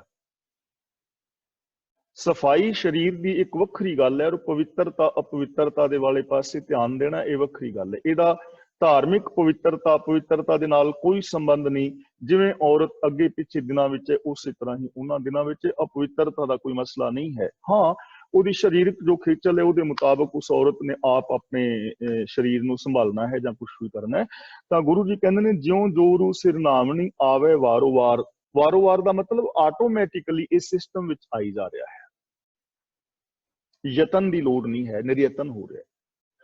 ਝੂਠੇ ਝੂਠਾ ਮੁਖ ਵਸੈ, ਨਿਤ ਨਿਤ ਹੋਏ ਖੁਆਰ। ਝੂਠੇ ਦਾ ਮਤਲਬ ਜਿਹੜਾ ਝੂਠ ਬੋਲਣ ਵਾਲਾ ਬੰਦਾ ਹੈ, ਉਹਦੇ ਮੂੰਹ ਦੇ ਅੰਦਰ, ਉਹਦੇ ਜੀਵਨ ਦੇ ਅੰਦਰ ਝੂਠ ਵਸਦਾ ਹੈ ਔਰ ਨਿਤ ਹੀ ਉਹ ਝੂਠ ਬੋਲਦਾ ਹੈ, ਨਿਤ ਹੀ ਉਹ ਝੂਠੇ ਕਰਮ ਕਰਦਾ ਹੈ, ਬੇਗਾਨੇ ਹੱਕ ਖਾਂਦਾ ਹੈ, ਈਰਖਾ ਕਰਦਾ ਹੈ, ਵੈਰ ਵਿਰੋਧ ਕਰਦਾ ਹੈ। 2 ਨੰਬਰ ਦੇ ਧੰਦੇ ਕਿਵੇਂ ਸਮਾਜ ਦੇ ਵਿੱਚ ਪਸਰੇ ਪਏ, ਕਿਵੇਂ ਸਮਾਜ ਦੇ ਅੰਦਰ ਪਸਰੇ ਪਏ, ਇਹ ਮਨੁੱਖ ਹੀ ਕਰ ਰਿਹਾ ਹੈ। ਮੈਂ ਹੁਣੇ ਹੀ 2 ਮਿੰਟ ਪਹਿਲਾਂ ਕਿਸੇ ਨੇ ਇੱਕ ਵੀਡੀਓ ਕਲਿੱਪ ਭੇਜੀ ਹੈ, ਪਤਾ ਨਹੀਂ ਕਿਸ ਸਟੇਟ ਦੀ, ਮੈਂ ਜਲਦੀ ਵਿੱਚ ਨਹੀਂ ਵੇਖ ਪਾਇਆ। ਟਰੱਕਾਂ ਬੱਸਾਂ ਨੂੰ ਤੋੜ ਰਹੇ ਨੇ, ਗਾਲਾਂ ਕੱਢ ਰਹੇ ਨੇ ਕਿ ਇਹਨਾਂ ਨੂੰ ਮਾਰੋ, ਇਹਨਾਂ ਦੇ ਸ਼ੀਸ਼ੇ ਭੰਨੋ। ਹੁਣ ਕੀ ਇਹ ਬੰਦੇ ਦੀ ਨਿਸ਼ਾਨੀ ਹੈ? ਵੀ ਜੇ ਤੁਹਾਨੂੰ ਕੋਈ ਪ੍ਰੋਬਲਮ ਹੈ ਕੋਈ ਗੌਰਮੈਂਟ ਨਾਲੇ, ਤਾਂ ਗੌਰਮੈਂਟ ਦੇ ਨਾਲ ਤੁਸੀਂ ਲੜੋ। ਟਰੱਕਾਂ ਬੱਸਾਂ ਵਾਲੇ ਨੇ ਤੁਹਾਡਾ ਥੋੜੀ ਟੈਕਸ ਮਾਰਿਆ, ਜਾਂ ਟਰੱਕਾਂ ਬੱਸਾਂ ਵਾਲੇ ਤੁਹਾਨੂੰ ਲੋਕਡਾਊਨ ਵਿੱਚ ਥੋੜੀ ਫਸਾ ਕੇ ਬੈਠੇ ਨੇ। ਟਰੱਕਾਂ ਬੱਸਾਂ ਵਾਲੇ ਨੇ ਤੁਹਾਡਾ ਥੋੜੀ ਕਰੋਨਾ ਫੈਲਾਇਆ ਹੋਇਆ। ਤੁਹਾਡੀਆਂ ਨੌਕਰੀਆਂ ਉਹਨਾਂ ਨੇ ਥੋੜੀ ਦੇਣੀਆਂ ਨੇ, ਗੌਰਮੈਂਟ ਨੇ ਦੇਣੀਆਂ ਨੇ। ਗਵਰਨਮੈਂਟ ਦੇ ਸਾਹਮਣੇ ਜਾ ਕੇ ਤੁਸੀਂ ਮਤਲਬ ਪ੍ਰਦਰਸ਼ਨ ਕਰੋ, ਰਾਜਨੀਤਿਕਾਂ ਦੇ ਘਰ ਘੇਰੋ। ਆਮ ਮੁਸਾਫਰ ਨੂੰ, ਆਮ ਜਨਤਾ ਨੂੰ ਇਹ ਬੰਦਿਆਂ ਵਾਲੀ ਨਿਸ਼ਾਨੀ ਥੋੜਾ ਹੈ, ਝੂਠ ਹੀ ਹੈ ਨਾ। ਇਸੇ ਨੂੰ ਕਹਿੰਦੇ ਨੇ ਝੂਠ। ਗੈਰ ਇਨਸਾਨੀਅਤ ਵਾਲੇ ਕਰਮ ਹਰ ਰੋਜ਼ ਬੰਦਾ ਕਰ ਰਿਹਾ ਹੈ। ਕਿਤੇ ਠੱਗੀਆਂ ਮਾਰਦਾ ਹੈ, ਕਿਤੇ ਚੋਰੀਆਂ ਕਰਦਾ ਹੈ, ਕਤਲੋ ਗਾਰਤ ਹੈ, 2 ਨੰਬਰ ਦੇ ਧੰਦੇ ਨੇ, ਸਿੰਥੈਟਿਕ ਦੁੱਧ ਨੇ, 2 ਨੰਬਰ ਦੀਆਂ ਦਵਾਈਆਂ ਵਿਕ ਰਹੀਆਂ ਨੇ। ਇਸੇ ਨੂੰ ਕਹਿੰਦੇ ਨੇ ਝੂਠ। ਔਰ ਇਹ ਬੰਦੇ ਦੀ ਜ਼ਿੰਦਗੀ ਦੇ ਅੰਦਰ ਵਸ ਰਿਹਾ ਹੈ ਔਰ ਨਿਤ ਹੀ ਉਹ ਬੰਦਾ ਖੁਆਰ ਹੁੰਦਾ ਹੈ। ਜਿਹਦੀ ਜ਼ਬਾਨ ਵਿੱਚ, ਜਿਹਦੇ ਵਿਹਾਰ ਵਿੱਚ ਮਾੜੇ ਕਰਮ ਨੇ, ਉਹ ਆਟੋਮੈਟਿਕਲੀ ਕਰੀ ਜਾ ਰਿਹਾ ਹੈ ਤੇ ਨਿਤ ਹੀ ਬੰਦਾ ਖੁਆਰ ਹੋ ਰਿਹਾ ਹੈ। ਹੁਣ ਅੱਗੇ ਸਾਨੂੰ ਸਮਝਾ ਰਹੇ ਨੇ, ਸੂਚੇ ਇਹ ਨਾ ਆਖੀਏ ਬਹਿਨ ਦੇ ਪਿੰਡਾ ਧੋਏ। ਹੁਣ ਇਹੋ ਜਿਹੀ ਝੂਠ ਜਿਹੜੀ ਹੋਵੇ, ਜਿਹਨੂੰ ਪੰਜਾਬੀ ਵਿੱਚ ਅਸੀਂ ਝੂਠ ਕਹਿ ਦਿੰਦੇ ਹਾਂ, ਇਹੋ ਜਿਹੀ ਝੂਠ ਜੋ ਬੰਦਾ ਰਿਸ਼ਵਤ ਵੀ ਲੈਂਦਾ ਹੋਵੇ, ਜੋ ਬੰਦਾ ਨਸ਼ਿਆਂ ਦੀ ਤਸਕਰੀ ਕਰਦਾ ਹੋਵੇ, ਜੋ ਬੰਦਾ ਦਾਜ ਦਹੇਜ ਦਾ ਲਾਲਚੀ ਹੋਵੇ, ਜਾਤੀਵਾਦ ਨੂੰ ਮੰਨਦਾ ਹੋਵੇ, 2 ਨੰਬਰ ਦੇ ਕੰਮ ਕਰਦਾ ਹੋਵੇ, ਦੂਜਿਆਂ ਦੀ प्रॉपर्टी उन्हें दवाई होवे ते वो किसी तीरथ दे विच जाके ना आवे ते कि वो पवित्र हो जाएगा। उन्हें बड़ा लंबा चोला पाया होवे, गोल दस्तार बन्नी होवे, गल च 2-4 माला पाइया होण ते किसी दी 10 किले जमीन दबी होवे ते चोले पान दे नाल पवित्र हो जाएगा। सूचे एह ना आखिए बहन जे पिंडा धोए। गुरु जी कहते ने सुच्चे उन्हां नूं नहीं कहा जांदा ਜਿਹੜੇ ਪਿੰਡਾ ਧੋ ਕੇ ਨਹਾ ਧੋ ਕੇ ਲਿਸ਼ਕ ਪੁਸ਼ਕ ਕੇ ਬਹਿ ਜਾਂਦੇ ਨੇ, ਉਹ ਸੁੱਚੇ ਨਹੀਂ ਹਨ। ਸੂਚੇ ਸੇਈ ਨਾਨਕਾ ਜਿਨ ਮਨ ਵਸਿਆ ਸੋਏ। ਸੁੱਚੇ ਉਹ ਨੇ ਜਿਨ੍ਹਾਂ ਦੇ ਮਨ ਦੇ ਵਿੱਚ ਰੱਬ ਵਸ ਗਿਆ, ਜਿਨ੍ਹਾਂ ਦੇ ਮਨ ਵਿੱਚ ਸੱਚ ਵਸ ਗਿਆ, ਜਿਨ੍ਹਾਂ ਦੇ ਮਨ ਦੇ ਅੰਦਰ ਰੱਬੀ ਗੁਣ ਵਸ ਗਏ ਨੇ, ਉਹ ਸੁੱਚੇ ਨੇ। ਸਰੀਰ ਕਰਕੇ ਕੋਈ ਸੁੱਚਾ ਨਹੀਂ ਹੁੰਦਾ। ਸਰੀਰ ਦੀ ਲਿਸ਼ਕ ਪੁਸ਼ਕ, ਸਰੀਰ ਦੀ ਜਿਹੜੀ ਸਫਾਈ ਹੈ, ਉਹ ਪਵਿੱਤਰਤਾ ਦੀ ਨਿਸ਼ਾਨੀ ਰਹੀ ਹੈ। ਪਾਣੀ ਦੇ ਨਾਲ ਹੱਥ ਸੁੱਚੇ ਨਹੀਂ ਹੁੰਦੇ, ਸਾਫ਼ ਹੁੰਦੇ ਨੇ। ਹੱਥ ਸੁੱਚੇ ਹੁੰਦੇ ਨੇ ਕਿਰਤ ਕਰਕੇ, ਵੰਡ ਕੇ ਛਕਿਆ। ਜ਼ਬਾਨ ਪਾਣੀ ਨਾਲ ਸੁੱਚੀ ਨਹੀਂ ਹੁੰਦੀ, ਸਾਫ਼ ਹੁੰਦੀ ਹੈ। ਸੁੱਚੀ ਜ਼ਬਾਨ ਹੁੰਦੀ ਹੈ ਸੱਚ ਬੋਲ ਕੇ। ਨਾਮ ਕਹਿਤ ਗੋਬਿੰਦ ਕਾ ਸੂਚੀ ਭਈ ਰਸਨਾ। ਕੰਨ ਸੁੱਚੇ, ਕੰਨਾਂ ਦੇ ਵਿੱਚ ਰੂੰ ਮਾਰਿਆ ਨਹੀਂ ਹੁੰਦੇ, ਸਾਫ਼ ਹੁੰਦੇ ਨੇ। ਕੰਨ ਸੁੱਚੇ ਹੁੰਦੇ ਨੇ ਸੱਚ ਸੁਣ ਕੇ। ਇਸ ਲਈ ਗੁਰੂ ਜੀ ਕਹਿੰਦੇ ਨੇ ਸੂਚੇ ਇਹ ਨਾ ਆਖੀਐ ਬਹਿਨ ਜੇ ਪਿੰਡਾ ਧੋਏ। ਸੂਚੇ ਸੇਈ ਨਾਨਕਾ ਜਿਨ ਮਨ ਵਸਿਆ ਸੋਏ। ਅਸਲੀ ਸੁੱਚੇ ਉਹ ਨੇ ਜਿਨ੍ਹਾਂ ਦੇ ਮਨ ਵਿੱਚ ਸੱਚ ਵਸ ਗਿਆ ਹੈ, ਜਿਨ੍ਹਾਂ ਦੇ ਬੋਲਾਂ ਵਿੱਚ ਸੱਚ ਹੈ, ਜਿਨ੍ਹਾਂ ਦੇ ਵਿਹਾਰ ਦੇ ਅੰਦਰ ਸੱਚ ਹੈ। ਇਸ ਲਈ ਉਸ ਔਰਤ ਨੂੰ ਅਪਵਿੱਤਰ ਨਹੀਂ ਕਿਹਾ ਜਾ ਸਕਦਾ ਮਹਾਵਾਰੀ ਦੇ ਦਿਨਾਂ ਵਿੱਚ। ਜੇ ਉਹ ਗੁਰਦੁਆਰੇ ਕਿਸੇ ਧਰਮ ਸਥਾਨ ਵਿੱਚ ਜਾਣਾ ਚਾਹੇ ਤੇ ਗੁਰਮਤਿ ਅਨੁਸਾਰ ਉਹ ਜਾ ਸਕਦੀ ਹੈ ਆਪਣੇ ਸਰੀਰ ਨੂੰ ਸੰਭਾਲ ਕੇ, ਸਫਾਈ ਕਰਕੇ। ਲੇਕਿਨ ਅਸੀਂ ਕੇਵਲ ਇਹਨਾਂ ਵਹਿਮਾਂ ਦੇ ਅੰਦਰ ਫਸ ਗਏ ਔਰ ਅੱਜ ਵੀ ਔਰਤ ਦੇ ਨਾਲ ਬੇਨਿਆਈ ਹੋ ਰਹੀ ਹੈ। ਅਸੀਂ ਖੁਦ ਵੀ ਕਰ ਰਹੇ ਹਾਂ ਬਹੁਤੇ ਥਾਵਾਂ ਤੇ। ਇਧਰ ਧਿਆਨ ਦੇਣ ਦੀ ਲੋੜ ਹੈ। ਦੂਜਾ, ਅਸੀਂ ਸੁੱਚਮਤਾ ਕੇਵਲ ਸਰੀਰ ਪਹਿਨਾਵੇ ਨੂੰ ਸਮਝ ਬੈਠੇ ਹਾਂ। ਤੀਰਥਾਂ ਤੇ ਨਹਾਉਣਾ, ਸਾਫ਼ ਕੱਪੜੇ ਪਾਣੇ, 2-4 ਮਾਲਾ ਫੇਰ ਲਈਆਂ, ਮਾਲਾ ਘੁਮਾਈ ਜਾਣੀਆਂ, ਸਮਾਧੀ ਲਾ ਲੈਣੀ, ਇਹਨੂੰ ਅਸੀਂ ਸੁੱਚਮਤਾ ਸਮਝ ਸਕੇ ਨਾ। ਇਹ ਪਵਿੱਤਰਤਾ ਨਹੀਂ ਹੈ। ਇਹ ਸਫਾਈ ਹੋ ਸਕਦੀ ਹੈ, ਲੇਕਿਨ ਸੁੱਚਾ ਉਹਨੂੰ ਕਿਹਾ ਜਾ ਸਕਦਾ ਹੈ ਜਿਹਦੀ ਵਿਚਾਰ ਸੱਚੀ ਹੈ। ਕਹੋ ਕਬੀਰ ਤੇਈ ਨਰ ਸੂਚੇ, ਸਾਚੀ ਪਰੀ ਵਿਚਾਰਾ। ਇਸ ਲਈ ਧਰਮ ਦੀ ਦੁਨੀਆ ਦੇ ਅੰਦਰ ਇਹੋ ਜਿਹੀਆਂ ਪਵਿੱਤਰਤਾਵਾਂ ਦੀ ਟੁੱਟੀ ਦਵਾਨੀ ਦੀ ਵੈਲਿਊ ਨਹੀਂ ਹੈ। ਧਰਮ ਦੀ ਦੁਨੀਆ ਦੇ ਅੰਦਰ ਵੈਲਿਊ ਹੈ ਸੱਚ ਦੀ। ਸਰੀਰਕ ਸਫਾਈ ਤਾਂ ਸਾਨੂੰ ਰੱਖਣੀ ਚਾਹੀਦੀ ਹੈ ਜਿਹਦੇ ਨਾਲ ਅਸੀਂ ਰੋਗੀ ਨਾ ਹੋਈਏ। ਸਰੀਰਕ ਤੌਰ ਤੇ ਨਹਾਵਾਂਗੇ ਨਹੀਂ, ਕੱਪੜੇ ਗੰਦੇ ਮੈਲੇ ਪੜਾਂਗੇ ਪਾਵਾਂਗੇ, ਦੂਜੇ ਨੂੰ ਬਦਬੂ ਆਏਗੀ, ਅਸੀਂ ਨਫ਼ਰਤ ਦੇ ਪਾਤਰ ਬਣਾਂਗੇ। ਸਾਡੇ ਕੱਪੜੇ ਸਾਫ਼ ਨਹੀਂ ਹੋਣਗੇ, ਅਸੀਂ ਸਰੀਰਕ ਸਫਾਈ ਨਹੀਂ ਰੱਖਾਂਗੇ, ਸਾਡੇ ਤੇ ਰੋਗਾਣੂ ਆ ਜਾਣਗੇ, ਬੈਕਟੀਰੀਆ ਪੈਦਾ ਹੋਏਗਾ, ਅਸੀਂ ਬਿਮਾਰ ਹੋਵਾਂਗੇ, ਐਲਰਜੀ ਹੋ ਜਾਏਗੀ, ਖੁਰ ਪੈ ਜਾਏਗੀ, ਹੋਰ ਬਿਮਾਰੀਆਂ ਲੱਗ ਜਾਣਗੀਆਂ। ਇਸ ਲਈ ਸਰੀਰ ਨੂੰ ਸਾਫ਼ ਰੱਖਣਾ ਹੈ ਰੋਗਾਂ ਤੋਂ ਮੁਕਤੀ ਲਈ। ਤੇ ਮਨ ਦੇ ਜੋ ਰੋਗ ਨੇ ਉਹ ਨੇ ਕਾਮ, ਕ੍ਰੋਧ, ਈਰਖਾ ਵਗੈਰਾ। ਇਸ ਲਈ ਸੁੱਚੇ ਉਹ ਨੇ ਜਿਨ੍ਹਾਂ ਦੇ ਅੰਦਰ ਸੱਚ ਵਸ ਗਿਆ। ਸੁੱਚ ਹੋਵੇ ਤਾਂ ਸੱਚ ਪਾਈਏ। ਅਸੀਂ ਪਿਛਲੇ ਸ਼ਲੋਕਾਂ ਵਿੱਚ ਵੀ ਵਿਚਾਰ ਆਏ ਹਾਂ ਕਿ ਸੁੱਚਾ ਉਹ ਹੈ ਜਿਨਨੇ ਸੱਚ ਨੂੰ ਪਾ ਲਿਆ। ਜ਼ਰੂਰਤ ਹੈ ਜੇ ਕਿਤੇ ਐਸੀ ਗੜਬੜ ਹੋ ਰਹੀ ਹੈ ਜਾਂ ਸਾਡੇ ਅੰਦਰ ਕੋਈ ਅੰਧ ਵਿਸ਼ਵਾਸ ਹੈ ਤਾਂ ਉਹਨਾਂ ਅੰਧ ਵਿਸ਼ਵਾਸਾਂ ਨੂੰ ਦੂਰ ਕਰਨਾ ਚਾਹੀਦਾ ਹੈ ਜੋ ਪੁਜਾਰੀ ਦੇ ਫੈਲਾਏ ਹੋਏ ਸਨ। ਜਿਵੇਂ ਪਿੱਛੋਂ ਦੀਆਂ ਦਿੱਤੀਆਂ ਚੀਜ਼ਾਂ ਅੱਗੇ ਮਿਲਦੀਆਂ ਨੇ। ਹੁਣ ਅਸੀਂ ਬਰਸੀ ਮਨਾਉਂਦੇ ਹਾਂ ਆਪਣੇ ਬਜ਼ੁਰਗਾਂ ਦੀ, ਤਾਂ ਬਰਸੀ ਦਾ ਕੋਈ ਤੁਕ ਨਹੀਂ ਹੈ, ਗੁਰਮਤਿ ਦੇ ਅੰਦਰ ਕੋਈ ਥਾਂ ਨਹੀਂ। ਸਿੱਖ ਰਹਿਤ ਮਰਿਆਦਾ ਵਿੱਚ ਲਿਖਿਆ ਹੈ ਕਿ ਜੋ 10ਵੇਂ 11ਵੇਂ ਦਿਨ ਅਸੀਂ ਭੋਗ ਪਾਉਂਦੇ ਹਾਂ ਨਾ, ਅੰਤਮ ਅਰਦਾਸ ਜਿਹਨੂੰ ਕਹਿੰਦੇ ਆ, ਉਸ ਤੋਂ ਬਾਅਦ ਸਿੱਖ ਦੀ ਕੋਈ ਕਿਰਿਆ ਕਰਮ ਬਾਕੀ ਨਹੀਂ ਬਚਦੀ। ਨਾ ਨਰਾਤੇ, ਨਾ ਸਰਾਧ, ਨਾ ਕੁਛ ਕਿਰਿਆ ਕਰਮ ਬਾਕੀ ਨਹੀਂ ਬਚਦੀ। ਸਾਨੂੰ ਇਹਨਾਂ ਅੰਧ ਵਿਸ਼ਵਾਸਾਂ ਤੋਂ ਉੱਠਣ ਦੀ ਲੋੜ ਹੈ, ਸੱਚ ਦੇ ਨਾਲ ਜੁੜਨ ਦੀ ਲੋੜ ਹੈ ਔਰ ਹਰ ਇੱਕ ਨੂੰ ਸੁੱਚਿਆ ਹੋਣ ਦੀ ਲੋੜ ਹੈ। ਅੰਦਰੋਂ ਬਾਹਰੋਂ ਇੱਕ ਹੋ ਕੇ ਸੁੱਚੇ ਹੋ ਜਾਓ। ਤੇ ਜੇ ਬੰਦਾ ਇਸ ਤਰ੍ਹਾਂ ਅੰਦਰੋਂ ਬਾਹਰੋਂ ਸੁੱਚਾ ਹੋ ਜਾਏ, ਇਹ ਸੰਸਾਰ ਬੇਗਮਪੁਰਾ ਬਣ ਜਾਏਗਾ। ਤੇ ਗੁਰੂ ਜੀ ਦਾ ਸੁਪਨਾ ਹੀ ਇਹ ਹੈ ਕਿ ਇੱਥੇ ਹਰ ਬੰਦਾ ਸੁਚੇਤ ਹੋਵੇ, ਹਰ ਬੰਦਾ ਗਿਆਨਵਾਨ ਹੋਵੇ, ਹਰ ਬੰਦਾ ਚੰਗੇ ਕਰਮ ਕਰੇ, ਇੱਕ ਦੂਜੇ ਨਾਲ ਪਿਆਰ ਸਤਿਕਾਰ ਕਰੇ, ਇੱਕ ਦੂਜੇ ਦੀਆਂ ਭਾਵਨਾਵਾਂ ਦਾ ਕਦਰ ਕਰੇ। ਇਹ ਸੰਸਾਰ ਔਰ ਸਾਡਾ ਜੀਵਨ ਸਵਰਗ ਹੋ ਜਾਏ। ਹੁਣ ਅਗਲਾ ਬਚਨ ਗੁਰਦੇਵ ਜੀ ਕਰਦੇ ਨੇ ਪੌੜੀ ਵਿੱਚ, ਤੁਰੇ ਪਲਾਣੇ ਪਾਉਣ ਵੇਗ ਹਰ ਰੰਗੀ ਹਰਮ ਸਵਾਰਿਆ। ਤੁਰੇ ਦਾ ਮਤਲਬ ਘੋੜੇ।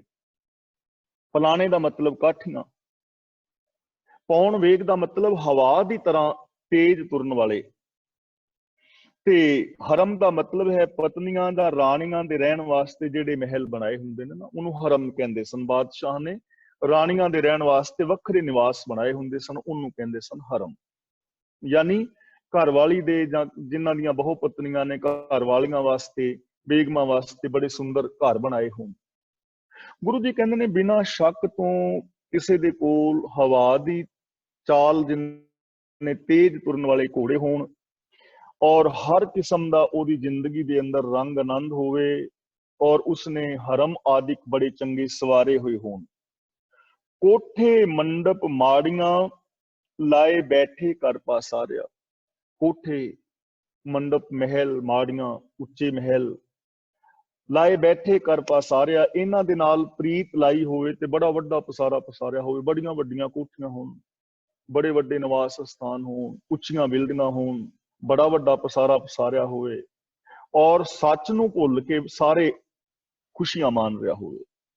चीज करन मन भावंदे, चीज करन दा मतलब कि मन भाउंदे चोज करदे होण, चोज खुशियां मानदे होण, जो जी कीता नचन ते जी कर रहे नच रहे ने, फिल्मां वेख रहे ने, जां जो भी जी करदा है वो कर रहे ने। चीज करन मन भावंदे, मन भाउंदे चोज कर रहे ने, कलोल कर रहे ने। हर बुझण नाही हारिया, जे उन्होंने रब नूं नहीं समझिया, जे रब्बी गुणां दे नाल जान पछान नहीं पाई, जे वो सच दे नाल नहीं जुड़े, तो हारिया दा मतलब जीवन बाजी नूं हार गए, मनुखता तो थल्ले डिग पैणगे। किन्ने किन्ने वड्डे, देखो सारे इत्थे अमीरां दी गल नहीं है, गल उन्हां दी है जो हरि नूं नहीं बुझ सके, जो एक दूजे दे अंदर रब नूं वेख के रब वर्गा प्यार विहार नहीं करदे, उन्हां दी गल है। गल इत्थे किसी अमीर नूं नहीं भंडिया जा रहा, ना किसी गरीब नूं सलाया जा रहा है। गल इत्थे अमीरी गरीबी दी नहीं है, इत्थे मन दी अमीरी और गरीबी दी है कि जे महल मंडप माड़ियां होण, पत्नियां बहुत सारियां होण, बड़े हरम सवारे होण, हर किस्म के रंग आनंद बने होण, पर जे उस बंदे दे अंदर इंसानियत नहीं, जे वो रब दे गुणां नूं एक दूजे दे अंदर नहीं वेखदा, जे सत संतोख दा धारनी नहीं, तो उस बंदे ने अपने मनुखी जीवन नूं हार दिता। उहदे नालों फिर पशु चंगे ने। करतूत पशु की, मानस जात नूं बंदा नहीं किया जा सकता क्योंकि बंदियां वाले काम नहीं कर रहा। कितने ऐसे राजे हो चुके ने जिन्हां ने लोकां दीयां धीआं भैणां दे नाल बलात्कार कीते ने, लोगां नूं उजाड़िया है और इस दुनिया दे अंदर अन्याय कीता है कि उन्हां नूं बंदे कहोगे। और कुछ राजे ऐसे भी हुए ने जिहड़े बड़े धर्मी ने, जो प्रजा दा भला करदे ने। बड़े अमीर ऐसे ने अज भी जिन्हां दे कोल पैसा भी है, धन दौलत भी है, लेकिन बड़ी चंगी जिंदगी जी रहे ने, उन्हां विच इंसानियत भी है, गुण भी है, वो किसी दा भला भी करदे ने। पर जे इस दुनिया दे अंदर तुहाडे कोल पदार्थक बहुतायता है पर तुहाडी बोल बाणी मिठी नहीं, विहार मिठा नहीं, तो फिर ये जीवन हार गया। तो गुरु जी सानू सुचेत कर रहे हैं कि प्यारिओ, धन दौलत तुसीं दसां नौवां दी किरत नाल कमांदे हो, कमाओ, पर मनुखता नूं ना हारो। अगला बचन करदे ने, कर फरमाइश खाया। कर फरमाइश का मतलब हुक्म करके, वेख महलत मरण विसारिया, महलत का मतलब महलां नूं, हुक्म चला चला के सब कुछ खादा और भोगिया, नजायज हुक्म कर कर ते मौत नूं अपने महलां नूं वेख्या, मकानां नूं वेख्या, प्रॉपर्टी नूं वेख्या ते मौत नूं भुलाई रखिया कि मैं भी मर जाना है। एक ते ये चीज भुली रही ते दूजी ये भी भुली रही कि मैं ते रोज आत्मक मौत ते मर रहा, इंसानियत ते मेरे अंदरों मरी जा रही है, इनू भी भुलाई रखिया। शरीरक मौत भी जे बंदा याद रखे ना तो फिर भी ये लड़ेगा नहीं। मान लो जिवें असीं सारे भैन भरा बैठे हाँ, जे हुण सानू कह दिता जाए कि कल तुसीं 12 वजे तुहाडी सारियां दी मौत हो जानी, कल 12 वजे तक सारियां दी मौत हो जानी है, तो की करना चाहोगे? किसी नाल लड़ना चाहोगे, कतल करना चाहोगे? बिल्कुल भी नहीं। ਕੀ ਮੱਲਾ ਮਾਰਨਾ ਚਾਹੋਗੇ? ਨਾ। ਫਿਰ ਅਸੀਂ ਤੇ ਹੀ ਚਾਹਾਂਗੇ ਨੇ ਯਾਰ ਫਲਾਂ ਬੰਦੇ ਨਾਲ ਮੇਰੀ ਨਾਰਾਜ਼ਗੀ ਸੀ, ਮਰ ਜਾਣਾ, ਮੈਂ ਤੋਂ ਮੁਆਫੀ ਮੰਗ ਲਵਾਂ ਕਿ ਯਾਰ ਮੇਰੇ ਤੋਂ ਗਲਤੀ ਹੋ ਗਈ। ਕੱਲ ਤੱਕ ਮਰ ਜਾਣਾ ਤੇ ਅੱਜ ਕਿਉਂ ਇੱਥੇ ਆ ਮੇਰੇ ਜਗ੍ਹਾ ਤੇ ਕੋਈ ਬਹਿ ਗਿਆ ਤੇ ਬੈਠਾ ਰਹੇ, ਮਰ ਤੇ ਕੱਲ ਨੂੰ ਜਾਣਾ। ਤਾਂ ਫਿਰ ਬੰਦਾ ਲੜਾਈ ਦੰਗੇ ਫਸਾਦ ਨਹੀਂ ਕਰੇਗਾ, ਈਰਖਾ ਦਵੇਸ਼ ਨਹੀਂ ਕਰੇਗਾ, ਪਿਆਰ ਮੁਹੱਬਤ ਦੇ ਨਾਲ ਰਹੇਗਾ। ਜਿਹਨੂੰ ਸਰੀਰਕ ਮੌਤ ਯਾਦ ਹੁੰਦੀ ਹੈ ਨਾ, ਉਹ ਇਸ ਦੁਨੀਆ ਦੇ ਅੰਦਰ ਵਿਕਾਰਾਂ ਦੇ ਵਿੱਚ ਨਹੀਂ ਫਸਦਾ, ਕਿਉਂਕਿ ਉਹਨੂੰ ਪਤਾ ਥੋੜ੍ਹੀ ਚਿਰ ਦਾ ਜੀਵਨ ਹੈ। ਤੇ ਜਿਹੜਾ ਆਤਮਿਕ ਜੀਵਨ ਨੂੰ ਯਾਦ ਰੱਖਦਾ ਹੈ ਕਿ ਮੇਰੀ ਆਤਮਿਕ ਮੌਤ ਹੋਈ ਜਾ ਰਹੀ ਹੈ, ਰੋਜ਼ ਇਨਸਾਨੀਅਤ ਮਰ ਰਹੀ ਹੈ, ਉਹ ਵੀ ਬੰਦਾ ਮਾੜੇ ਕਰਮ ਨਹੀਂ ਕਰਦਾ। ਤਾਂ ਗੁਰੂ ਜੀ ਕਹਿੰਦੇ ਨੇ, ਕਰ ਫਰਮਾਇਸ਼ ਖਾਇਆ, ਵੇਖ ਮਹਿਲਤ ਮਰਨ ਵਿਸਾਰਿਆ, ਲੋਕਾਂ ਦੇ ਉੱਤੇ ਨਜਾਇਜ਼ ਹੁਕਮ ਚਾੜਦਾ ਰਿਹਾ, ਮਹੱਲਾ ਨੂੰ ਵੇਖ ਕੇ ਮੌਤ ਨੂੰ ਭੁਲਾਈ ਰੱਖਿਆ। ਤੇ ਗੁਰਦੇਵ ਪਾਤਸ਼ਾਹ ਜੀ ਕਹਿੰਦੇ ਨੇ, ਮੌਤ ਨੂੰ ਭੁਲਾਈ ਰੱਖਿਆ, ਫਿਰ ਹੋਇਆ ਕੀ? ਜਰ ਆਈ ਜੋਬਨ ਹਾਰਿਆ, ਉਹਦੇ ਤੇ ਬੁਢੇਪਾ ਆ ਗਿਆ ਤੇ ਆਪਣੀ ਜ਼ਿੰਦਗੀ ਨੂੰ ਵਿਸ਼ੇ ਵਿਕਾਰਾਂ ਵਿੱਚ ਹੀ ਹਾਰ ਗਿਆ। ਹੁਣ ਜੇ ਇੱਕ ਬਜ਼ੁਰਗ ਬੰਦਾ, ਜਿਨ੍ਹਾਂ ਵਿੱਚ ਹੁਣ ਅਸੀਂ ਸ਼ਾਮਲ ਹਾਂ, ਤੇ ਇੱਕ ਬਜ਼ੁਰਗ ਬੰਦਾ ਹੁਣ ਕਵੇ ਭਾਈ ਜੀ ਮੈਂ ਚੋਰੀਆਂ ਛੱਡ ਦਿੱਤੀਆਂ ਨੇ, ਮੰਜੇ ਤੇ ਬੈਠਾ ਹੋਵੇ 90 ਸਾਲ ਦਾ, ਤੁਰਿਆ ਨਾ ਜਾਵੇ, ਤੇ ਕਵੇ ਮੈਂ ਚੋਰੀਆਂ ਛੱਡ ਦਿੱਤੀਆਂ ਨੇ, ਹੁਣ ਤੇ ਕਹਿਣਾ ਪਵੇਗਾ ਬਾਪੂ ਛੱਡੀਆਂ ਤੋੜੀਆਂ ਨੇ, ਹੁਣ ਤੇ ਛੁੱਟ ਹੀ ਗਈਆਂ ਨੇ, ਚੋਰੀ ਕਰਕੇ ਭੱਜੇਗਾ ਕਿਵੇਂ? ਗੋਡਿਆਂ ਤੋਂ ਤੁਰਿਆ ਨਹੀਂ ਜਾਂਦਾ, ਚੋਰੀਆਂ ਕਿਵੇਂ ਕਰੇਗਾ? ਮੈਂ ਜੀ ਹੁਣ ਪਰਾਈਆਂ ਔਰਤਾਂ ਨੂੰ ਨਹੀਂ ਵੇਖਦਾ। ਵੇਖਣਾ ਕੀ, ਹੁਣ ਤੇ ਤੈਨੂੰ ਆਪਣੀ ਜੁੱਤੀ ਪਈ ਨਹੀਂ ਥੱਲੇ, ਹੁਣ ਔਰਤਾਂ ਦਿਸਦੀਆਂ ਨੇ, ਵੇਖਣਾ ਸਵਾਹ, ਹੁਣ ਤੇ ਔਰਤਾਂ ਵੇਖਣੀਆਂ ਛੁੱਟ ਗਈਆਂ ਨਾ। ਅਸਲੀ ਜ਼ਿੰਦਗੀ ਜਵਾਨੀ ਹੋਵੇ, ਜੋਸ਼ ਹੋਵੇ, ਔਰ ਉਸ ਜੋਸ਼ ਦੇ ਅੰਦਰ ਹੋਸ਼ ਹੋਵੇ ਬੰਦੇ ਨੂੰ। ਜਵਾਨੀ ਦੇ ਸਮੇਂ ਹਰ ਧੀ ਭੈਣ ਨੂੰ ਧੀ ਭੈਣ ਸਮਝੇ, ਜਵਾਨੀ ਦੇ ਸਮੇਂ ਤੇਰੇ ਅੰਦਰ ਪਰਉਪਕਾਰ ਦੀ ਭਾਵਨਾ ਹੋਵੇ, ਜਵਾਨੀ ਦੇ ਅੰਦਰ ਤੇਰੇ ਅੰਦਰ ਕੁਛ ਕਰ ਗੁਜ਼ਰਨ ਦੀ ਚਾਹਤ ਹੋਵੇ। ਹੁਣ ਬੁੱਢਾ ਮੰਜੇ ਦੇ ਉੱਤੇ ਬੈਠਾ ਕਹਿੰਦਾ ਬਾਬਾ ਕੋਈ ਸ਼ਬਦ ਦੱਸ, ਜਿਹੜਾ ਸ਼ਬਦ ਪੜ੍ਹ ਕੇ ਤੇ ਸੁੱਖ ਹੋਵੇ। ਵੀ ਹੁਣ ਸੁੱਖ ਤੈਨੂੰ ਕਾਹਦਾ ਹੋਣਾ, ਹੁਣ ਤਾਂ ਕੀਤੀਆਂ ਦੇ ਫਲ ਹੀ ਨੇ ਨਾ। ਇਸ ਲਈ ਜਦ ਆਈ ਜੋਬਨ ਹਾਰਿਆ, ਬੁਢੇਪਾ ਆ ਜਾਂਦਾ ਹੈ, ਜੋਬਨ ਹਾਰ ਜਾਂਦਾ ਹੈ। ਤੇ ਇਹ ਗੱਲ ਬੜਾ ਨੁਕਤਾ ਹੈ ਇਹਦੇ ਪਿੱਛੇ ਸਮਝਣ ਵਾਲਾ। ਦੇਖੋ ਬੁਢੇਪਾ, ਅਸੀਂ 60 ਸਾਲ ਤੋਂ ਉੱਤੇ ਬੁਢੇਪਾ ਮੰਨਦੇ ਹਾਂ ਨਾ, ਲੇਕਿਨ ਮੈਂ ਇਸ ਦੁਨੀਆ ਦੇ ਵਿੱਚ 20 ਸਾਲ ਦੇ ਬੁੱਢੇ ਵੇਖਣਾ, 25 ਸਾਲ ਦੀਆਂ ਬੁੱਢੀਆਂ ਬਾਜ਼ਾਰਾਂ ਵਿੱਚ ਤੁਰੀਆਂ ਫਿਰਦੀਆਂ ਨੇ, 20 ਸਾਲ ਦੇ, 30 ਸਾਲ ਦੇ ਬੁੱਢੇ ਦੜੰਗੇ ਮਾਰਦੇ ਫਿਰਦੇ ਨੇ। ਬਹੁਤੇ ਲੋਕ ਬਚਪਨ ਤੋਂ ਜਵਾਨ ਹੁੰਦੇ ਨੇ, ਜਵਾਨ ਤੋਂ ਬੁੱਢੇ ਹੁੰਦੇ ਨੇ, ਪਰ ਬਹੁਤੇ ਜਿਹੜੇ ਲੋਕ ਨੇ ਨਾ, ਉਹ ਬਚਪਨ ਤੋਂ ਸਿੱਧੇ ਬੁੱਢੇ ਹੋ ਜਾਂਦੇ ਨੇ, ਜਵਾਨੀ ਆਉਂਦੀ ਹੀ ਨਹੀਂ। ਅਸੀਂ ਆਪਣੇ ਆਪ ਵੇਖਣਾ ਤੇ ਅਸੀਂ ਕਿਤੇ ਬੁੱਢੇ ਤੇ ਨਹੀਂ। ਬੁਢੇਪੇ ਦੀ ਨਿਸ਼ਾਨੀ ਹੈ ਅੱਖਾਂ ਦੇ ਨਾਲ ਦਿਸਣਾ ਘੱਟ ਹੋ ਜਾਂਦਾ ਹੈ। ਐਨਕਾਂ ਲਾਈਆਂ ਨਾ ਤੁਸੀਂ ਸਾਰਿਆਂ ਨੇ, ਮੈਨੂੰ ਵੀ ਲੱਗੀ ਲੇਕਿਨ ਮੈਂ ਲਾ ਕੇ ਨਹੀਂ ਆਇਆ। ਅੱਖਾਂ ਨਾਲ ਦਿਸਣਾ ਘੱਟ ਹੋ ਜਾਂਦਾ ਹੈ, ਬੁਢੇਪੇ ਵਿੱਚ ਸੁਣਨਾ ਘੱਟ ਹੋ ਜਾਂਦਾ ਹੈ, ਬੁਢੇਪੇ ਵਿੱਚ ਜਵਾਨੀ ਜਿੰਨਾ ਦੌੜ ਭੱਜ ਨਹੀਂ ਹੁੰਦੀ, ਬੁਢੇਪੇ ਦੇ ਅੰਦਰ ਹੱਥਾਂ ਨਾਲ ਕੰਮ ਨਹੀਂ ਉਨੇ ਹੁੰਦੇ ਜਿੰਨੇ ਜਵਾਨੀ 'ਚ ਬੰਦਾ ਕਰਦਾ ਹੈ, ਬੁਢੇਪੇ ਵਿੱਚ ਜ਼ਬਾਨ ਨਹੀਂ ਚੱਲਦੀ ਜਿੰਨੀ ਜਵਾਨੀ ਚੱਲਦੀ, ਹੌਲੇ ਹੌਲੇ ਜ਼ਬਾਨ ਥਿੜਕਣ। ਇਹ ਚੀਜ਼ਾਂ ਨੇ ਨਾ। ਹੁਣ ਦੇਖੋ ਗੁਰੂ ਜੀ ਕਹਿੰਦੇ ਨੇ, ਸਭ ਮੈਂ ਜੋਤ ਜੋਤ ਹੈ ਸੋਏ। ਕੀ ਸਾਨੂੰ ਸਾਰਿਆਂ ਦੇ ਵਿੱਚ ਰੱਬ ਦਿਸਦਾ ਹੈ? ਨਹੀਂ ਦਿਸਦਾ ਨਾ। ਤੇ ਜੇ ਅਸੀਂ ਕਵੀ ਹਾਂ ਜੀ ਦਿਸਦਾ, ਫਿਰ ਸਾਡਾ ਵਿਹਾਰ ਰੱਬ ਵਰਗਾ ਹੋਣਾ ਚਾਹੀਦਾ ਨਾ, ਪਰ ਨਹੀਂ ਹੈ। ਇਹਦਾ ਮਤਲਬ ਸਾਡੀਆਂ ਅੱਖਾਂ ਤੇ ਬੁਢੇਪਾ ਆ ਗਿਆ ਨਾ, ਕਿਉਂਕਿ ਸਾਨੂੰ ਇੱਕ ਦੂਜੇ ਵਿੱਚ ਰੱਬ ਤੇ ਦਿਸ ਨਹੀਂ ਰਿਹਾ, ਦਿਸਣਾ ਚਾਹੀਦਾ ਹੈ, ਨਹੀਂ ਦਿਸ ਰਿਹਾ, ਇਹਦਾ ਮਤਲਬ ਤੇਰੇ ਤੇ ਬੁਢੇਪਾ ਆ ਗਿਆ। ਗੁਰਦੁਆਰਾ ਸਾਹਿਬ ਆ ਜਾਓ, ਲੋਕ ਨਾ ਭਾਈਆਂ ਦੇ ਕਮਰੇ 'ਚ ਜਾਣਗੇ, ਗਿਆਨੀ ਜੀ ਉੱਥੇ ਚੌਰ ਸਾਹਿਬ ਕਰਨ ਵਾਲਾ ਕੋਈ ਨਹੀਂ। ਬੰਦਾ ਪੁੱਛੇ ਵੀ ਤੂੰ ਕਰ ਲੈ। ਗੁਰਦੁਆਰਾ ਸਾਹਿਬ ਆਣ ਕੇ ਚੌਰ ਸਾਹਿਬ ਕਰਨ ਤੇ ਜੀ ਨਹੀਂ ਕਰਦਾ, ਗੁਰਦੁਆਰਾ ਸਾਹਿਬ ਆਣ ਕੇ ਪ੍ਰਸ਼ਾਦ ਵਰਤਾਨ ਤੇ ਜੀ ਨਹੀਂ ਕਰਦਾ। ਆਪਣੀ ਥਾਲੀ ਨਹੀਂ ਯਾਰ ਅਸੀਂ ਆਪ ਮੰਨ ਸਕਦੇ, ਆਪਣੀ ਥਾਲੀ ਵੀ ਖਾਧੀ ਤੇ ਧਰ ਕੇ ਆ ਗਏ, ਭਾਂਡੇ ਦੀ ਸੇਵਾ ਕਰਨ ਤੇ ਨਹੀਂ ਜੀ ਕਰਦਾ, ਕੋਈ ਕਿਸੇ ਦਾ ਸਹਿਯੋਗ ਕਰਨ ਤੇ ਜੀ ਨਹੀਂ ਕਰਦਾ, ਕਿਸੇ ਬਜ਼ੁਰਗ ਨੂੰ ਸੜਕ ਪਾਰ ਕਰਾਉਣ ਤੇ ਜੀ ਨਹੀਂ ਕਰਦਾ, ਤੇ ਹੱਥਾਂ ਤੇ ਬੁਢੇਪਾ ਹੀ ਆ ਗਿਆ ਨਾ। ਆਪਣੇ ਵਾਸਤੇ ਜਿੰਨੀ ਮਰਜ਼ੀ ਭੱਜ ਦੌੜ ਕਰਨਾ, ਪਰ ਜੇ ਸੇਵਾ ਕਰਨ ਤੇ ਜੀ ਨਹੀਂ ਕਰਦਾ ਤੇ ਬੁਢੇਪਾ ਹੀ ਆ ਗਿਆ ਨਾ।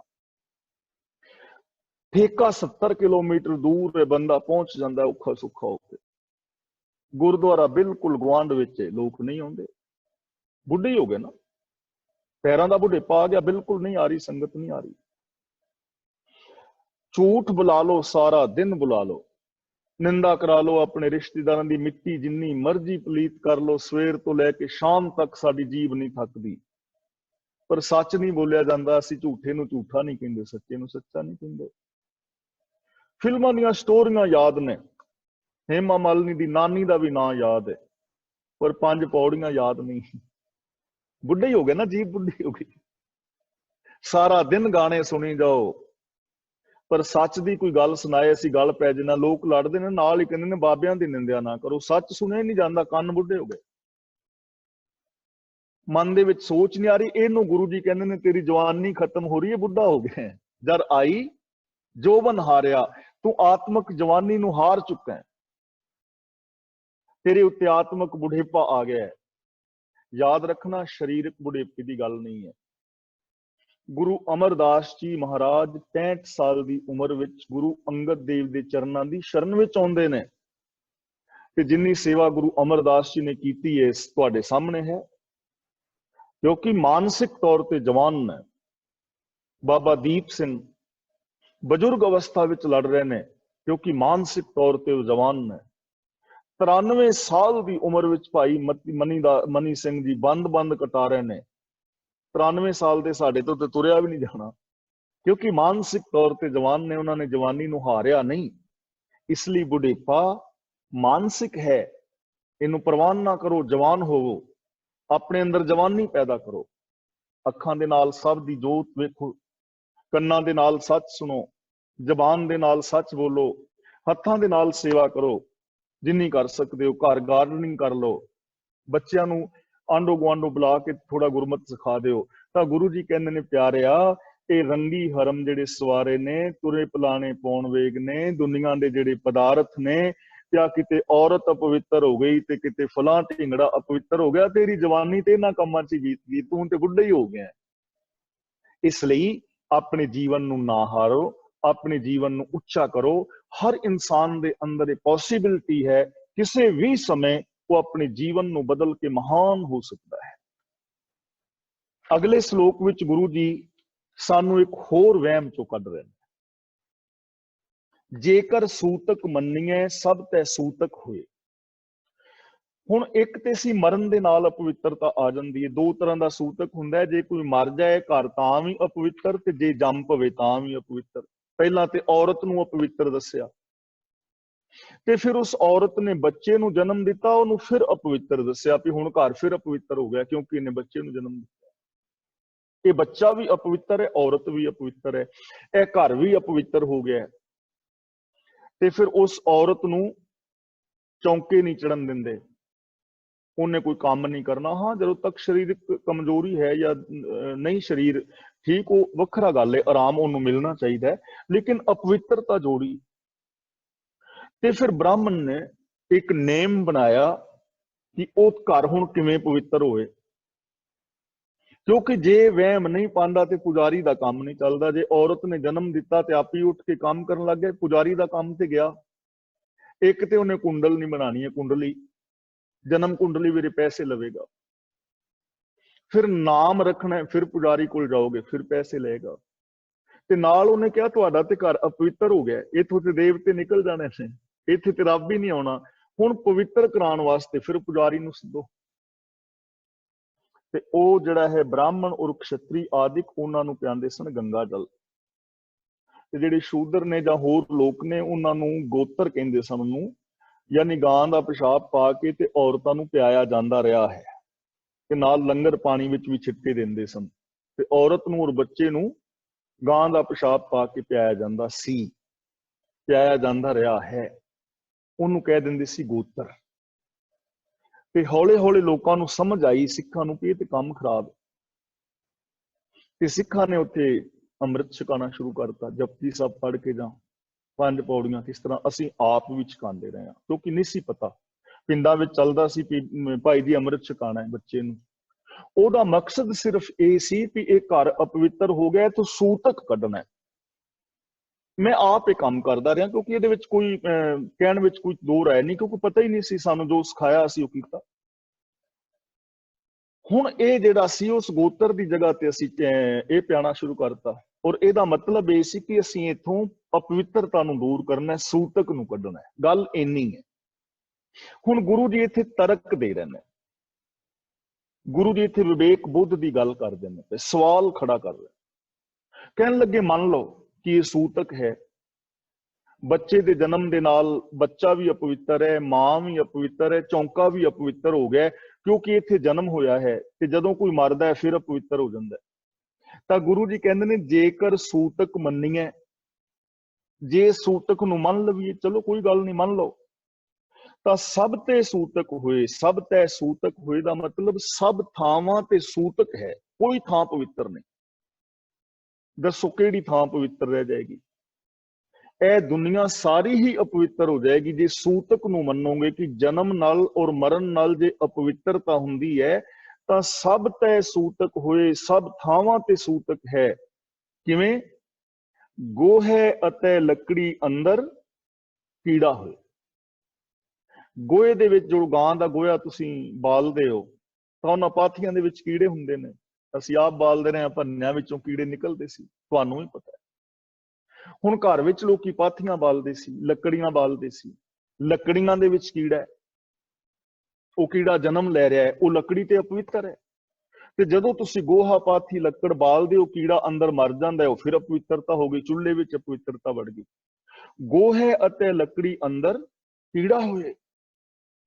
ਗੋਹੇ ਵਿੱਚ, ਲੱਕੜੀ ਵਿੱਚ, ਪਾਥੀਆਂ ਵਿੱਚ ਕੀੜਾ ਹੈ ਤਾਂ ਫਿਰ ਤੁਹਾਡੀ ਰਸੋਈ ਵੀ ਅਪਵਿੱਤਰ। ਜਿਸ ਧਰਤੀ ਤੇ ਗਾਂ ਮੱਝ ਨੇ ਗੋਹਾ ਕੀਤਾ ਉਹਦੇ ਵਿੱਚ ਕੀੜਾ ਪੈ ਗਿਆ, ਧਰਤੀ ਵੀ ਅਪਵਿੱਤਰ। ਲੱਕੜੀ ਦੇ ਵਿੱਚ ਕੀੜਾ ਹੈ ਤਾਂ ਜਿੱਥੇ ਆ ਧਰਤੀ ਵਿੱਚ ਲੱਕੜੀਆਂ ਉੱਗੀਆਂ ਨੇ ਜਾਂ ਲੱਕੜੀਆਂ ਪਈਆਂ ਨੇ, ਧਰਤੀ ਵੀ ਅਪਵਿੱਤਰ।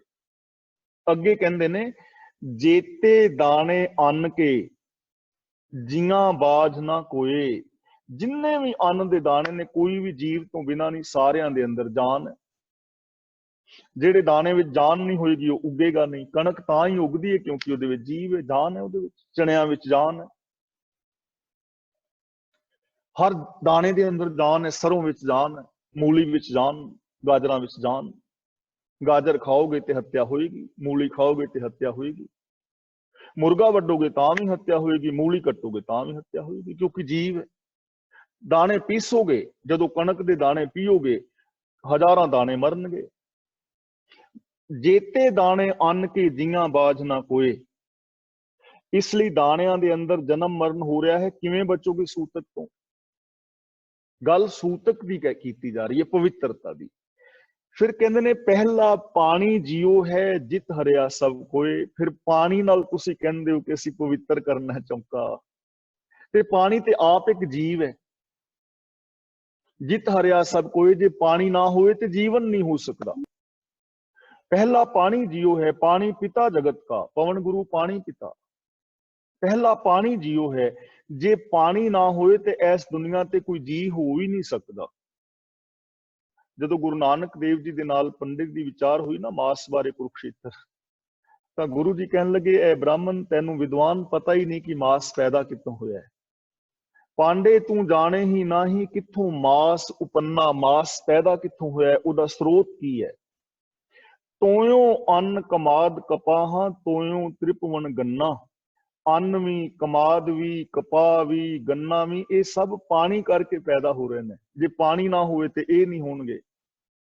ਇਹਦਾ ਮਤਲਬ ਸਰੋਤ ਪਾਣੀ ਹੋ ਗਿਆ ਨਾ। ਤੇ ਬੱਕਰੀਆਂ ਦਾ ਸਰੋਤ ਵੀ ਪਾਣੀ ਹੈ। ਫਿਰ ਪਾਣੀ ਕਰਕੇ ਉਹ ਨੇ, ਪਾਣੀ ਕਰਕੇ ਫਰਕ ਕੀ ਹੋਇਆ? ਇਸ ਲਈ ਪਹਿਲਾ ਪਾਣੀ ਜੀਓ ਹੈ ਜਿਤ ਹਰਿਆ ਸਭ ਕੋਏ।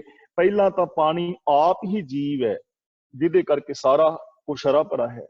ਫਿਰ 42 ਲੱਖ ਜੀ ਜਲ में होते, ਜਲ ਦੇ ਵਿੱਚ ਜੀਵ ਪੈਦਾ ਹੋ ਰਹੇ ਨੇ, ਮਰ ਰਹੇ ਨੇ, ਤੇ ਫਿਰ ਜਲ ਤੇ ਅਪਵਿੱਤਰ ਹੈ। ਕਿਵੇਂ ਬਚੋਗੇ ਸੂਤਕ ਤੋਂ? ਸੂਤਕ ਕਿਉਂ ਕਰ ਉਤਰੈ ਨਾ ਸੂਤਕ ਕਿਉਂ ਕਰ ਰੱਖੀਐ, ਸੂਤਕ ਪਵੈ ਰਸੋਏ। ਗੁਰੂ ਜੀ ਕਹਿੰਦੇ ਨੇ ਸੂਤਕ ਤੋਂ ਕਿਵੇਂ ਬਚੀਏ? ਸੂਤਕ ਪਵੈ ਰਸੋਏ, ਸੂਤਕ ਤੇ ਤੁਹਾਡੀ ਰਸੋਈ ਵਿੱਚ ਪਿਆ ਹੋਇਆ ਹੈ, ਕਿਉਂਕਿ ਉੱਥੇ ਕਣਕ ਦੇ ਦਾਣੇ ਨੇ, ਧਨੀਆ ਹੈ, ਮਿਰਚਾਂ ਨੇ, ਇਹਨਾਂ ਸਾਰਿਆਂ ਵਿੱਚ ਜੀਵ ਹੈ। ਆਟਾ ਪੀਸਾ ਹੈ ਤੇ ਉਹਦੇ ਵਿੱਚ ਜੀਵ ਮਰੇ ਪਏ ਨੇ, ਮਤਲਬ ਕਣਕ ਪੀਸੀ ਹੈ ਨਾ ਤੇ ਉਹਨੂੰ ਹੱਤਿਆ ਹੀ ਹੋਈ ਹੈ ਨਾ, ਤੇ ਉਹ ਕਣਕ ਦਾ ਆਟਾ ਪਿਆ ਹੈ। ਗੋਹੇ ਬਾਲ ਰਹੇ ਹੋ, ਲੱਕੜੀ ਬਾਲ ਰਹੇ ਹੋ, ਉਹਦੇ ਵਿੱਚ ਜੀਵ ਬਲ ਰਹੇ ਨੇ। ਕਾਕਰੋਚ ਆਉਂਦੇ ਨੇ, ਉਹਨਾਂ ਨੂੰ ਤੁਸੀਂ ਨਾਲ ਦੇ ਨਾਲ ਮਾਰਦੇ ਹੋ। ਤੁਹਾਡੀ ਰਸੋਈ ਤੇ ਸੂਤਕ ਪਿਆ ਵਿੱਚ, ਉੱਥੇ ਤੇ ਜੀਵ ਪੈਦਾ ਹੋ ਰਹੇ ਨੇ। ਤਾਂ ਇਸ ਲਈ ਗੁਰੂ ਜੀ ਕਹਿੰਦੇ ਨੇ ਸੂਤਕ ਨਾਨਕ ਸੂਤਕ ਏਵ ਨਾ ਉਤਰੈ। ਇਹਨਾਂ ਤੁਹਾਡੇ ਕੰਮਾਂ ਦੇ ਨਾਲ ਸੂਤਕ ਨਹੀਂ ਉਤਰਦਾ। ਗਿਆਨ ਉਤਾਰੇ ਤੋਏ, ਗਿਆਨ ਉਤਾਰ ਸਕਦਾ ਹੈ ਇਸ ਵਹਿਮ ਨੂੰ, ਕਿਉਂਕਿ ਸੂਤਕ ਇੱਕ ਵਹਿਮ ਹੈ। ਇਹਨੂੰ ਗਿਆਨ ਦੇ ਨਾਲ ਉਤਾਰਿਆ ਜਾ ਸਕਦਾ ਹੈ, ਸਮਝਿਆ ਜਾ ਸਕਦਾ ਹੈ ਕਿ ਇਹ ਜਨਮ ਔਰ ਮਰਨ ਤੇ ਰੱਬ ਦਾ ਇੱਕ ਸਿਸਟਮ ਹੈ। ਜੇ ਜਨਮ ਔਰ ਮਰਨ ਨਾ ਹੋਵੇ ਤੇ ਦੁਨੀਆ ਚੱਲ ਹੀ ਨਹੀਂ ਸਕਦੀ। ਨਵਾਂ ਬੱਚਾ ਨਾ ਕੋਈ ਜੰਮੇ, ਬਾਕੀ ਮਰ ਜਾਣਗੇ ਸਾਰੇ ਤੇ ਖਤਮ ਹੋ ਜਾਏਗੀ ਦੁਨੀਆ। ਤੇ ਜੇ ਕੋਈ ਨਵਾਂ ਬੱਚਾ, ਜੇ ਕੋਈ ਮਰੇ ਨਾ, ਨਵੇਂ ਨਵੇਂ ਜਨਮ ਹੋਈ ਜਾਣ ਤੇ ਦੁਨੀਆ ਤੇ ਕੁਰਬਲ ਕੁਰਬਲ ਹੋ ਜਾਏਗੀ। ਇਸ ਲਈ ਤੇ ਜੀਵਨ ਦਾ ਸਿਸਟਮ ਹੈ। ਗਿਆਨ ਉਤਾਰੇ ਤੋਏ, ਗਿਆਨ ਉਤਾਰੇਗਾ ਇਸ ਪਵਿੱਤਰਤਾ ਔਰ ਅਪਵਿੱਤਰਤਾ ਦੇ ਵਹਿਮ ਨੂੰ। ਇਸ ਲਈ ਇਹਨਾਂ ਪਵਿੱਤਰਤਾਵਾਂ ਔਰ ਅਪਵਿੱਤਰਤਾਵਾਂ ਦਾ ਧਰਮ ਦੇ ਨਾਲ ਕੋਈ ਸੰਬੰਧ ਨਹੀਂ। ਇਹ ਪੁਜਾਰੀ ਦੀ ਲੁੱਟ ਹੈ, ਇਹ ਮਾਨਸਿਕ ਔਰ ਆਰਥਿਕ ਸ਼ੋਸ਼ਣ ਹੈ। ਇਸ ਆਰਥਿਕ ਮਾਨਸਿਕ ਸ਼ੋਸ਼ਣ ਤੋਂ ਬਚੋ, ਉੱਚੇ ਹੋਵੋ, ਗਿਆਨ ਦੇ ਤਲ ਦੇ ਉੱਤੇ ਜੀਵੋ, ਵਿਵੇਕ ਬੁੱਧ ਦੇ ਤਲ ਤੇ ਜੀਵੋ। ਹਾਰ ਪਰਿਓ ਸੁਆਮੀ ਕੇ ਦੁਆਰੇ ਦੀਜੇ ਬੁੱਧ ਵਿਵੇਕਾ। ਹੁਣ ਅੱਗੇ ਦੱਸਦੇ ਨੇ ਸੂਤਕ ਹੈ ਕੀ। ਗਿਆਨ ਜਦੋਂ ਹੋਏਗਾ ਫਿਰ ਪਤਾ ਲੱਗੇਗਾ ਸੂਤਕ ਕੀ ਹੈ। ਮਨ ਕਾ ਸੂਤਕ ਲੋਭ ਹੈ, ਜਿਹਵਾ ਸੂਤਕ ਕੂੜ। ਮਨ ਨੂੰ ਤੁਹਾਡੇ ਨੇ ਜੀਵ ਦੀ ਹੱਤਿਆ ਨੇ ਬੁਰਾ ਨਹੀਂ ਕੀਤਾ ਹੋਇਆ, ਲੋਭ ਨੇ ਗੰਦਾ ਕੀਤਾ ਹੋਇਆ। ਜੇ ਸੂਤਕ ਨੂੰ ਉਤਾਰਨਾ ਤੇ ਆਪਣੇ ਮਨ ਚੋਂ ਲੋਭ ਵਾਲੀ ਬਿਰਤੀ ਨੂੰ ਦੂਰ ਕਰੋ। ਬੇਗਾਨੇ ਹੱਕ ਨਾ ਖਾਓ, ਲੋਭ ਕਰਕੇ ਦੂਜਿਆਂ ਦੀਆਂ ਪ੍ਰਾਪਰਟੀਆਂ ਨਾ ਦਬਾਓ, ਲੋਭ ਕਰਕੇ 2 ਨੰਬਰ ਦੇ ਧੰਦੇ ਨਾ ਕਰੋ, ਸਿੰਥੈਟਿਕ ਦੁੱਧ ਵੇਚ ਕੇ ਕਿਸੇ ਦੇ ਬੱਚਿਆਂ ਦਾ ਨਾਸ ਨਾ ਮਾਰੋ। ਆ ਗੰਦੇ ਨਾਲਿਆਂ ਦੇ ਅੰਦਰ ਸਬਜ਼ੀਆਂ ਧੋ ਕੇ ਨਾ ਵੇਚੋ। ਵੇਖਿਆ ਨਾ ਕਿੰਨੀਆਂ ਵੀਡੀਓਜ਼ ਫਿਰਦੀਆਂ ਨੇ, ਗਟਰ ਦੇ ਵਿੱਚ ਸਬਜ਼ੀਆਂ ਧੋ ਕੇ ਵੇਚ ਰਹੇ ਨੇ। ਜੇ ਮਨ ਦੇ ਅੰਦਰ ਲੋਭ ਨਾ ਹੋਵੇ, ਲੋਭ ਹੀ ਹੈ ਨਾ ਕਿ ਮਰਦੇ ਨੇ ਮਰਨ ਦੂਜੇ, ਇਸ ਲੋਭ ਨੂੰ ਖਤਮ ਕਰੋ। ਇਹ ਮਨ ਦਾ ਸੂਤਕ ਹੈ, ਇਹਨੇ ਤੁਹਾਡੇ ਮਨ ਨੂੰ ਅਪਵਿੱਤਰ ਕੀਤਾ ਹੈ। ਜਿਹਵਾ ਸੂਤਕ ਕੂੜ, ਤੇ ਇਹ ਜ਼ਬਾਨ ਦਾ ਸੂਤਕ ਹੈ ਝੂਠ। ਜਦੋਂ ਝੂਠ ਬੋਲਦੇ ਹੋ ਜ਼ਬਾਨ ਗੰਦੀ ਹੋ ਜਾਂਦੀ ਹੈ, ਅਪਵਿੱਤਰ ਹੋ ਜਾਂਦੀ ਹੈ। ਇਹਨੂੰ ਗਿਆਨ ਦੂਰ ਕਰੇਗਾ। ਸੱਚ ਬੋਲੋ, ਜ਼ਬਾਨ ਪਵਿੱਤਰ ਰਵੇਗੀ। ਨਾਮ ਕਹਿਤ ਗੋਬਿੰਦ ਕਾ ਸੂਚੀ ਪਈ ਰਸਨਾ। ਅੱਖੀਂ ਸੂਤਕ ਵੇਖਣਾ, ਪਰ ਤ੍ਰਿਏ ਪਰ ਤਨ ਰੂਪ। ਪਰਾਏ ਧਨ ਨੂੰ ਲਾਲਚ ਦੇ ਨਾਲ ਤੱਕਣਾ, ਪਰਾਈ ਔਰਤ ਧੀ ਭੈਣ ਨੂੰ ਗੰਦੀ ਭੈੜੀ ਕਾਮੁਕ ਨਜ਼ਰ ਨਾਲ ਤੱਕਣਾ, ਇਹ ਅੱਖਾਂ ਦਾ ਸੂਤਕ ਹੈ। ਤੁਹਾਡੀਆਂ ਅੱਖਾਂ ਅਪਵਿੱਤਰ ਹੋਈਆਂ ਪਈਆਂ ਨੇ। ਇਹ ਪੁਜਾਰੀ ਵਰਗ, ਤੇਰੀਆਂ ਆਪਣੀਆਂ ਅੱਖਾਂ ਅਪਵਿੱਤਰ ਨੇ, ਇਹਨਾਂ ਨੂੰ ਠੀਕ ਕਰ। ਮਨ ਦੇ ਵਿੱਚੋਂ ਲੋਭ ਨੂੰ ਗਵਾ, ਝੂਠ ਨਾ ਬੋਲ। ਕੋਈ ਉੱਤੇ ਨਰਕ ਸਵਰਗ ਵਿੱਚ ਤੇਰੀਆਂ ਪਚਾਈਆਂ ਚੀਜ਼ਾਂ ਨਹੀਂ ਪਹੁੰਚਦੀਆਂ, ਤੂੰ ਝੂਠ ਬੋਲ ਰਿਹਾ ਹੈ, ਤੇਰੀ ਜ਼ਬਾਨ ਗੰਦੀ ਹੈ, ਤੇਰਾ ਮਨ ਲੋਭ ਦੇ ਨਾਲ ਗੰਦਾ ਹੋਇਆ ਪਿਆ, ਤੇਰੀਆਂ ਅੱਖਾਂ ਗੰਦੀਆਂ ਹੋਈਆਂ ਪਈਆਂ ਨੇ ਬੇਗਾਨੀ ਧੀ ਭੈਣ ਨੂੰ ਮਾੜੀ ਨਜ਼ਰ ਦੇ ਨਾਲ ਤੱਕ ਕੇ। ਕੰਨੀ ਸੂਤਕ ਕੰਨ ਪੈ, ਕੰਨੀ ਸੂਤਕ ਕੰਨ ਪੈ। ਪੈ ਦਾ ਮਤਲਬ ਪੈ ਜਾਂਦਾ ਹੈ। ਕੰਨ ਦੇ ਨੰਨੇ ਨਾਲ ਸਿਹਾਰੀਏ, ਕੰਨ ਵਿੱਚ। ਕੰਨੀ ਸੂਤਕ, ਕੰਨਾਂ ਦਾ ਸੂਤਕ ਕੀ ਹੈ? ਕੰਨ ਪੈ, ਕੰਨ ਦੇ ਅੰਦਰ ਪੈ ਜਾਂਦਾ ਹੈ। ਲਾਏ ਤਵਾਰੀ ਖਾਹੇ, ਲਾਏ ਤਵਾਰੀ ਦਾ ਮਤਲਬ ਚੁਗਲੀ, ਨਿੰਦਿਆ।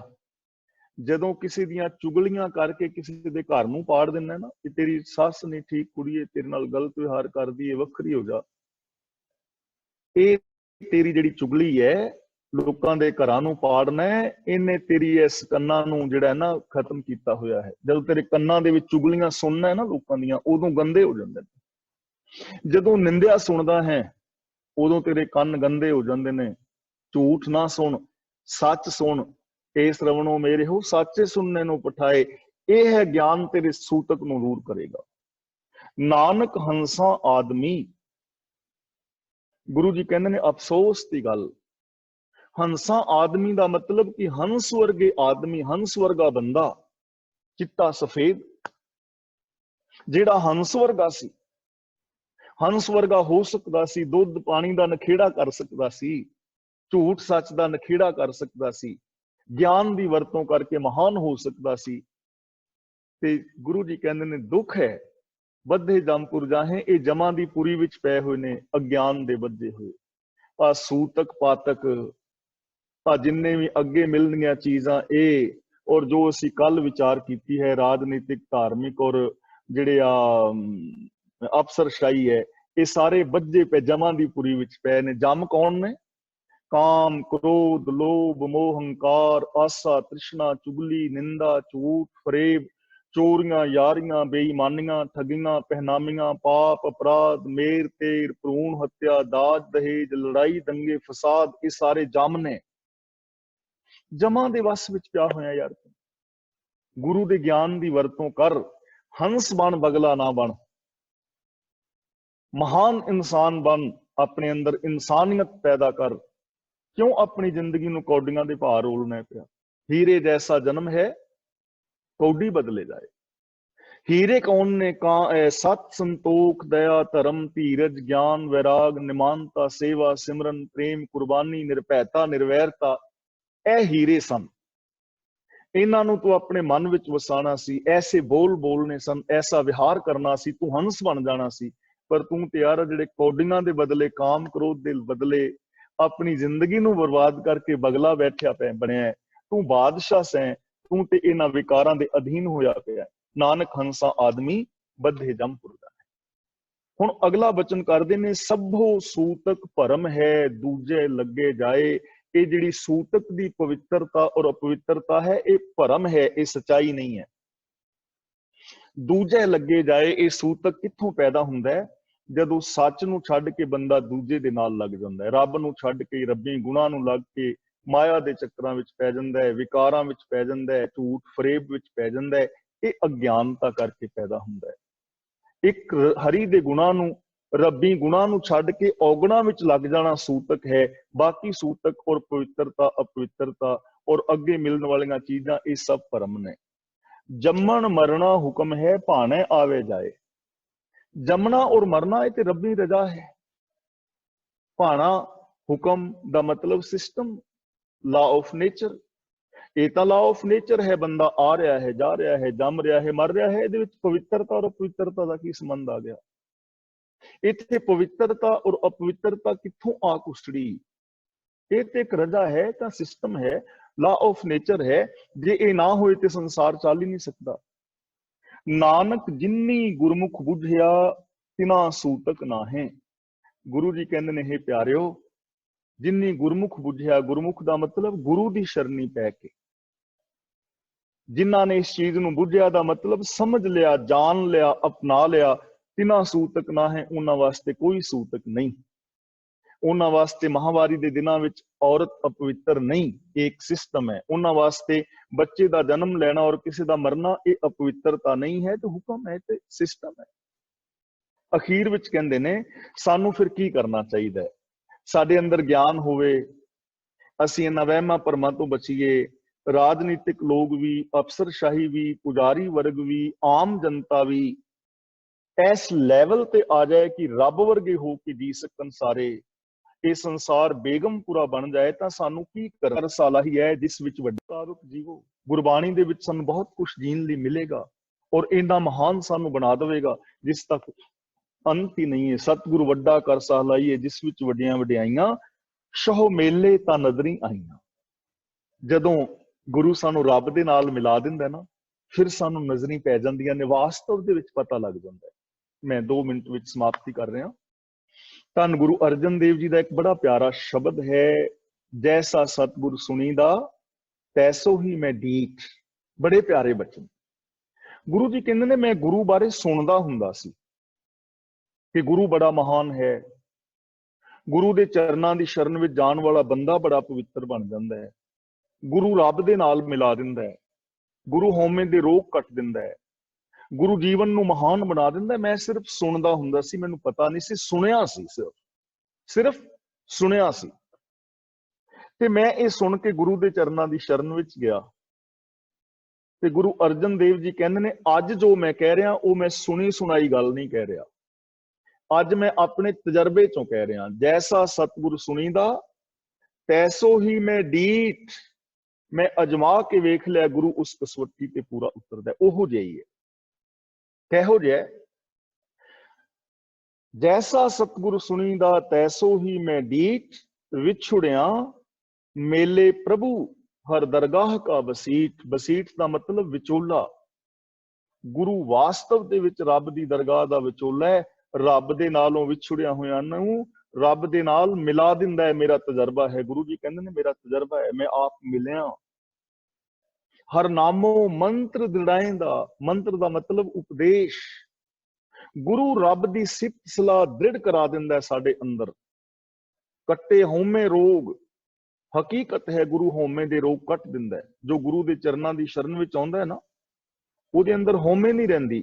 ना वो इनफीरियोरिटी कॉम्पलैक्स का शिकार हुंदा है, ना वो सुपीरियोरिटी कॉम्पलैक्स का शिकार हुंदा है। हर नामो मंत्र दृढ़ाएंदा, कट्टे होमे रोग, नानक सतगुर तिना मिलाया, जिन्हां तुरे पिया संयोग। धुर तो जिन्हां दे अंदर संस्कार लिखे ने, जिन्हां दे अंदर लोचा है, वो गुरु नूं मिल पैंदे ने। तां जां तिस भाणा तां मन वसाइयां, जदों गुरु नूं चंगा लगदा है ਤਾਂ ਮਨ ਵਿੱਚ ਵਡਿਆਈਆਂ ਵਸ ਜਾਂਦੀਆਂ ਨੇ। ਜਾਂ ਤਿਸ ਭਾਣਾ, ਹੁਣ ਸਾਨੂੰ ਗੁਰੂ ਚੰਗਾ ਲੱਗ ਜਾਏ, ਅਸੀਂ ਗੁਰੂ ਦੇ ਸ਼ਰਨਾਂ ਵਿੱਚ ਜਾਈਏ ਤੇ ਸਾਡੇ ਮਨ ਵਿੱਚ ਵਡਿਆਈਆਂ ਵਸ ਸਕਦੀਆਂ ਨੇ। ਰੱਬ ਦੀ ਰਜ਼ਾ ਵਿੱਚ ਤੁਰੀਏ ਤਾਂ ਇਹ ਗੁਣ ਸਾਡੇ ਵਿੱਚ ਵੀ ਆ ਜਾਣਗੇ। ਕਰ ਹੁਕਮ ਮਸਤਕ ਹੱਥ ਧਰ, ਵਿੱਚੋਂ ਮਾਰ ਕੱਢੀਆਂ ਬੁਰਾਈਆਂ। ਕਰ ਹੁਕਮ, ਹੁਕਮ ਦੇ ਅੰਦਰ ਕਰਕੇ। ਮਸਤਕ ਹੱਥ ਧਰ ਦਾ ਮਤਲਬ ਮਸਤਕ ਕੀ ਸਾਡਾ ਸਿਰ, ਤੇ ਹੱਥ ਗੁਰੂ ਦਾ ਗਿਆਨ, ਤੇ ਮਸਤਕ ਵਿੱਚ ਸਾਡਾ ਦਿਮਾਗ ਨਾ, ਸਾਡੇ ਮਨ ਬੁੱਧੀ ਦੇ ਅੰਦਰ ਗੁਰੂ ਆਪਣਾ ਗਿਆਨ ਪਾ ਦਿੰਦਾ। ਇਹਨੂੰ ਕਹਿੰਦੇ ਨੇ ਗੁਰੂ ਦਾ ਹੱਥ। ਤੇ ਜਦੋਂ ਗੁਰੂ ਦਾ ਗਿਆਨ ਸਾਡੇ ਮਨ ਵਿੱਚ ਜਾਂਦਾ ਹੈ, ਮਾਰ ਕੱਢੀਆਂ ਬੁਰਾਈਆਂ, ਉਹ ਗੁਰੂ ਦਾ ਗਿਆਨ ਜਿਹੜਾ ਹੈ ਅੰਦਰੋਂ ਬੁਰਾਈਆਂ ਨੂੰ ਕੱਢ ਦਿੰਦਾ ਹੈ। ਜਿੱਥੇ ਦੀਵਾ ਜਗੇਗਾ ਉੱਥੇ ਹਨੇਰਾ ਨਹੀਂ ਰਹੇਗਾ। ਜਿੱਥੇ ਗੁਰੂ ਦਾ ਗਿਆਨ ਹੋਏਗਾ ਉੱਥੇ ਅਗਿਆਨਤਾ ਔਰ ਭਰਮ ਨਹੀਂ ਰਹਿਣਗੇ। ਸੱਚ ਬੋਲਣਾ ਸ਼ੁਰੂ ਕਰ ਦਿਓ, ਝੂਠ ਆਪੇ ਹੀ ਭੱਜ ਜਾਣਾ। ਝੂਠ ਨੂੰ ਕਹਿਣ ਦੀ ਲੋੜ ਨਹੀਂ ਕਿ ਤੂੰ ਭੱਜ, आप ही चला जाना। जिथे सच आ गया झूठ नहीं रहना। तो अखीरला वचन करदे ने, 100 तुठे 9 निध पाईयां। रब दी रहमत दे नाल ओनू 9 निधा मिल जांदियां ने। 9 निधा दा मतलब ओनू सब कुछ मिल जांदा है, वो संतुष्ट हो जांदा है, वो महान हो जांदा है, वो रब दा रूप हो जांदा। तां अज दे शब्दां मुताबिक असीं देखिया है कि औरत दे नाल असीं कई वार जाने अनजाने वितकरा करदे हां। ਇਹ ਮਹਾਵਾਰੀ ਆਦਿਕ ਦਾ ਕੇਵਲ ਇੱਕ ਵਿਤਕਰਾ ਹੈ। ਇਹਦੀ ਪਵਿੱਤਰਤਾ ਔਰ ਅਪਵਿੱਤਰਤਾ ਦੇ ਨਾਲ ਕੋਈ ਵੀ ਸੰਬੰਧ ਨਹੀਂ ਹੈ। ਦੂਜੀ ਗੱਲ ਕਿ ਜੋ ਅਸੀਂ ਕਹਿੰਦੇ ਆ ਕਿ ਅੱਗੇ ਪਿੱਤਰਾਂ ਨੂੰ ਚੀਜ਼ਾਂ ਮਿਲਣਗੀਆਂ, ਉਹ ਚੀਜ਼ਾਂ ਨਹੀਂ ਮਿਲਦੀਆਂ। ਤੀਜੀ ਗੱਲ ਹੈ ਸੂਤਕ ਆਦਿਕ ਇੱਕ ਬਹੁਤ ਵੱਡਾ ਭਰਮ ਹੈ। ਤੇ ਤੀਜੀ ਗੱਲ ਇਹ ਹੈ ਕਿ ਅਸੀਂ ਗੁਰੂ ਦੇ ਗਿਆਨ ਰਾਹੀਂ ਆਪਣੀ ਜ਼ਿੰਦਗੀ ਨੂੰ ਬਦਲ ਸਕਦੇ ਹਾਂ। ਸਾਡੇ ਅੰਦਰ ਬੜੀਆਂ ਵੱਡੀਆਂ ਮਹਾਨਤਾਵਾਂ ਛਿਪੀਆਂ ਹੋਈਆਂ ਨੇ। हर इंसान दे अंदर अनंत गुण मौजूद ने। सारियां दे अंदर पॉसिबिलिटी है कि अगे हो के जी सकते ने। इसलिए असीं सारे वीरां भैणां ने इन्हां चीज़ां नूं विचार के अमल करना है, अपनी जिंदगी नूं बदलना है, हर रोज नवीं पौड़ी ते चढ़ना है। और जिहड़े साडे पिछले साल ने ना हुण रह गए, इन्हां दे विच असीं गुरबाणी वर्गे होण दा यतन करना है। सारियां वीरां भैणां ने प्रॉमिस करनी है, एक दूजे दा सहयोग